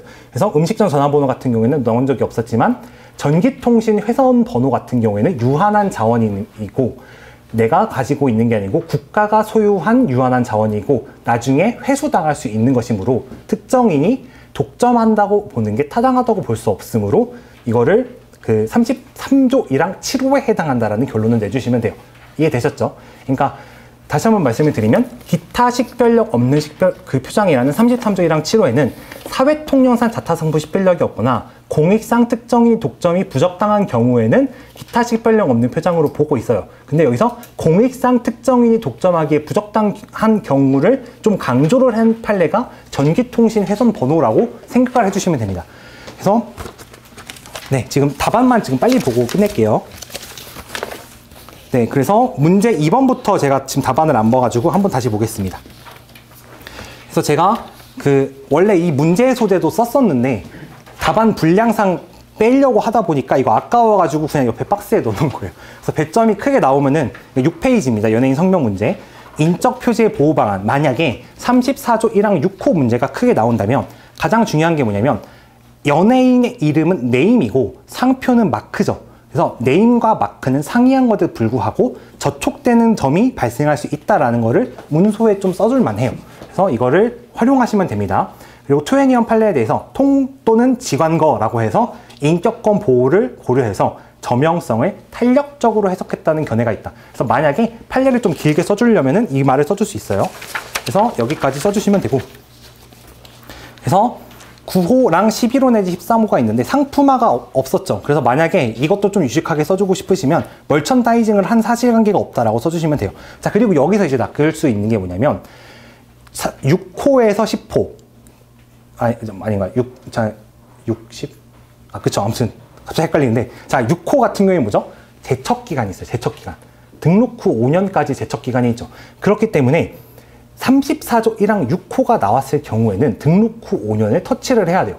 이해되셨죠? 문제가 안 되더라도 일단 조문이 있는 거기 때문에 문제가 안 된다라는 거를 터치를 해줘야 돼요. 근데 이걸 까먹기가 너무너무 쉽죠. 그래서 어떻게 하는 거냐면, 저 같은 경우에는 뭐 너무 많이 설명드렸던 것 같긴 한데, 그 이재인소라고 해서 이해관계가 있고, 그러니까 적법하고, 제척기간 문제가 없고, 그래서 인용신결나면 소급소멸될 것이다, 이렇게 했어요. 그래서 마지막에 무효심판에 대한 결론을 물어봤을 때는 이재인소를 그냥 기계적으로 터치를 했어요. 이해관계, 제척기간, 인용심결되면은 소급소멸된다, 이렇게 갔습니다. 참고로 제척기간은 122조죠. 그러니까 제척기간은 두 글자죠. 그러니까 122조고, 맨날 설명을 드리는데, 소멸은 시옷이죠, 시옷. 그러니까 사망입니다, 사망. 117조 사망. 이렇게 생각을 해주시면 됩니다. 그래서 이거 쓰실 때 사 결론에서 이해관계 딱 찍고, 제척기간 딱 찍고, 122조 찍고, 인용신결 찍고, 소급소멸 찍고, 117조 사망 찍고, 이런 식으로 딱딱딱 박아 넣어주시면 된다고 생각을 해주시면 돼요. 뒤에서 사용의사 같은 경우에는, 그래서 이거는 이제 라이트리움 판례가 있죠. 주관적, 내면적 의사를 중심으로 하는 게 아니고 외형적으로 드러나는 사정까지 객관적으로 판단해야 된다. 이거를 판단해 주시면 됩니다. 그러니까 이거는 어떻게 보시면 되는 거냐면, 그 90조 3항인가요? 거기서 이제 부정경쟁 목적이 있는데, 부정경쟁 목적도 본인의 내심의 의사죠. 그래서 그거를 판단하는 게 뭐가 있냐면, 동기 알려진 정도와 같은 동기의 뭐 알려진 정도 같은 뭐 주관적 사정이랑 뭐 영업 목적의 유사성 같은 뭐 객관적 사정을 고려해서 판단한다, 뭐 이런 식으로 나와요. 그러면은 90조 3항에서도 부정경쟁 목적이라는 내심의 것을 판단할 때는 주관적인 것과 객관적인 것을 판단해야 된다라고 하죠. 그래서 그 태도가 뭐냐면, 주관적인 그 의사를 판단함에 있어서 주관적인 요소로만 너무 치우쳐지지 말라는 의미인 거예요. 이해되셨죠? 사용 의사도 주관적이기 때문에 주관적인 거랑 외형적 사정까지, 그러니까 객관적 사정까지 모두 고려해라. 그러니까 그게 태도가 딱 일치를 한다고 생각을 해주시면 됩니다. 접근을 이렇게 하시면 돼요. 자, 이렇게 써주시면 됩니다.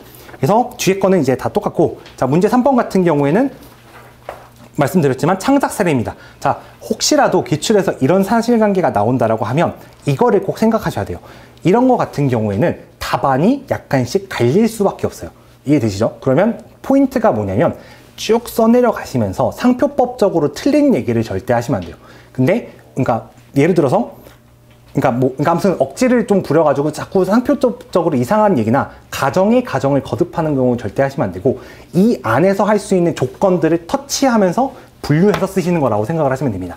그래서 기출문제는, 그러니까 이게 뭐냐면, 제가 GS 풀다 보면 저도 수험생이었으니까 그걸 많이 느꼈는데, 다 판례 너무 복붙해서 되니까 이런 문제를 연습하기가 너무 어려웠거든요. 그래서 이런 거를 좀 푸실 때 좀 잘 생각해서 푸시면 됩니다. 판을 깔아 주는 문제는 논리가 여러 방향이 있을 수 있으니까 다각적으로 터치하며 오류 없이 깔끔히 서술하는 게 포인트다. 이 말을 좀 곱씹어 보세요. 이게 되게 중요합니다. 자, 그래서 사안의 경우에는 논리는 열려 있으니까 조건을 활용해서 가능한 논리를 오류가 없이 쓰는 게 중요함. 그러니까 이렇게 써주시면 돼요. 근데 상품의 유사 여부는 오픈이 아니죠. 왜냐하면 판례 결론을 그대로 냈고 판때기랑 지별판이 유사하다고 보는 건 무리가 있어요. 그렇기 때문에 이거는 딱 결론 맞췄어야 돼요. 그래서 이걸 써주시면 됩니다. 그래서 뒤에 거는 이제 제가 딱 써놓은 거니까 쭉 써주시면 되고, 자, 13페이지 보면 상표권 공존동의제가 나와요. 자, 상표권 공존동의제에 대한 취지를 쓸 때 뭘 써 있는 거냐면, 권리 안정 및 분쟁 예방이라는 취지가 나와요. 그러니까 제가 이거를 진짜 웬만한 거 다 뒤져봤거든요. 재정 개정 이유랑 입법 예고안이랑 다 찾아봤는데 가장 많이 쓰이는 표현은 권리 안정과 분쟁 예방이라서 제가 이걸 고른 거예요, 표현을. 자, 이게 근데 뭐냐면, 권리 안정이라는 게 앞에 있는 선등록 상표에서 유사할 만한 애를 찾아가서 서로 이제 악수를 하면서 우리 공존하세요 이렇게 얘기를 한 거죠. 그러니까 이 상표권이 무효로 될 가능성이 굉장히 낮아지는 거예요. 서로 분쟁 안 하기로 했으니까. 그러니까 권리가 안정화되고 추후에 서로 싸울 일이 많이 없어지게 되겠죠. 그렇기 때문에 분쟁이 예방이 돼요. 그래서 가장 많이 쓰는 취지 중에 하나가 권리 안정과 분쟁 예방이었습니다. 근데 이거 말고 서부적으로 쓰는 그 기사들에 나오는 표현이 있는데, 그게 뭐가 있는 거냐면, 우회적으로 등록받아야 되는 그 불경제를 해소했다라고 해요. 아까 말씀드렸지만 그룹 간에 등록을 받을 때 상표권을 잠깐 넘겨줘야지 34조이랑 7호를 피하니까 그렇게 등록받고 다시 넘겨주는 불경제가 있다고 했죠. 그런 우회적으로 등록받아야 되는 불경제를 해소했다라는 표현을 추가적으로 넣어줄 수 있어요. 이해되셨죠? 자, 그리고 뭐가 있냐면 등록 여부 결정 이전까지 동의 입증서를 제출하면 된다. 그러니까 동의 입증서라는 표현을 외워서 넣어주시면 돼요. 근데 제가 이걸 쭉 찾아봤는데 거절 결정 후에 거절 결정 불복 심판 단계에서 가능한 건가라고 조문을 찾아봤는데 이번에 개정될 때 거불복에서 조문이 없어요. 이거 이해되셨죠? 그래서 그 기사를 다 찾아봤는데 한양특허법인에서 어떤 분이 특허청 특허청에서 하는 그 새로운 제도 설명회를 가가지고 설명을 들은 내용을 쳐놓은 게 있거든요. 이거 찾아보시면 있는데 거기에 뭐가 있냐면 특허청 측에서 제도를 설명을 할 때 거절 결정 불복 심판을 청구한 이후에도 심리 종결 전까지는 가능하다고 얘기를 했대요. 특허청에서. 근데 이게 조문에 명확하게 없어요. 그래서 일단은 이거를 그냥 터치를 알아두시면 됩니다. 근데 굳이 해석을 하자면 거불복 단계에서 심사 단계를 준용하는 조문이 있잖아요. 그러니까 그걸로 활용해서 될 수는 있다고 볼 수 있긴 한데 지금 개정할 때 그 조문에서는 명확하게 거불복에서 된다라는 조문은 없어요. 이해되시죠? 그래서 아무튼 특허청에서 그렇게 했다니까 이걸 보시면 됩니다. 근데 지금 뭐냐면 심사 기준이 보통 그해 초에 개정이 돼요. 2월이나 3월. 근데 지금 3월이죠. 그래서 지금 아마 1, 2주나 2, 3주 있으면 심사 기준이 개정될 가능성이 높아서 거기도 뭐라고 써 있는 거냐면 아마 이번에 심사 기준 개정되면서 명확히 쓰일 것이다라는 얘기가 있어요. 그러니까 아마 저는 지금 이 근거가 없는 말이니까 일단 이렇게 써놨지만 아마 심사 기준이 생길 거니까 혹시 근거를 쓰고 싶다면 심사 기준을 쓰시면 됩니다. 법에서 안 된다고 말한 적은 없기 때문에 이해되시죠? 그래서 이렇게 쓰시면 됩니다. 그러면 심취소 단계에서는 안 되는 거예요. 심리 종결 전까지니까. 자, 그래서 이렇게 쭉 하시면 되고 네, 이거 좀 넘어가시면 되고 네. 아, 그리고 그 문제 4번의 설문 2번 같은 경우에는 제가 표현을 어떻게 들었냐면은 갑이 사업을 확장하고자 1588에 7982를 했을 때 상표 등록 출원의 적법성에 대해서 논하시오라고 설명을 했어요. 그럼 이게 무슨 말이냐면 출원의 적법성이라고 물어봤죠. 근데 이게 저도 처음 해봤을 때 이게 뭔 소린가 했어요. 출원은 적법하지. 근데 등록이 되고 안 되고의 문제지라고 생각을 했었는데 출원의 적법성이라는 표현을 교수님들이 어떻게 활용을 하냐면 무효 사유가 있는지 없는지를 적법성이라고 불러요. 그러니까 등록의 적법성 또는 출원의 적법성을 그런 식으로 표현을 하십니다. 이게 교수 GS에서 가끔 이렇게 돼요. 그래서 이걸 알아두시면 돼요. 출원이 적법하냐 물어본 거는 등록 가능성을 물어보는 간접적 우회적 표현으로 교수님들이 종종 쓰는 표현이다. 이렇게 알아두시면 됩니다. 자, 그래서 네, 이거 뒤에까지 쭉 쓰시면 되겠습니다. 그래서 나머지 드린 자료들은 개정법 비교표가 있는데 이거는 아까 설명드린 그게 포인트니까 결국 다 읽어보시면 되고 채점평 같은 경우에는 제가 사례집 편집하다가 만든 건데 그 45회가 산인공으로 출제 기관이 위탁된 그 해예요. 그래서 그 이후 채점평 중에서 의미 있는 거는 좀 다 모아둔 거예요. 그래서 혹시 필요하시면 읽어보시면 되겠습니다. 그래서 오늘 수고 많으셨고 내일 뵙도록 하겠습니다.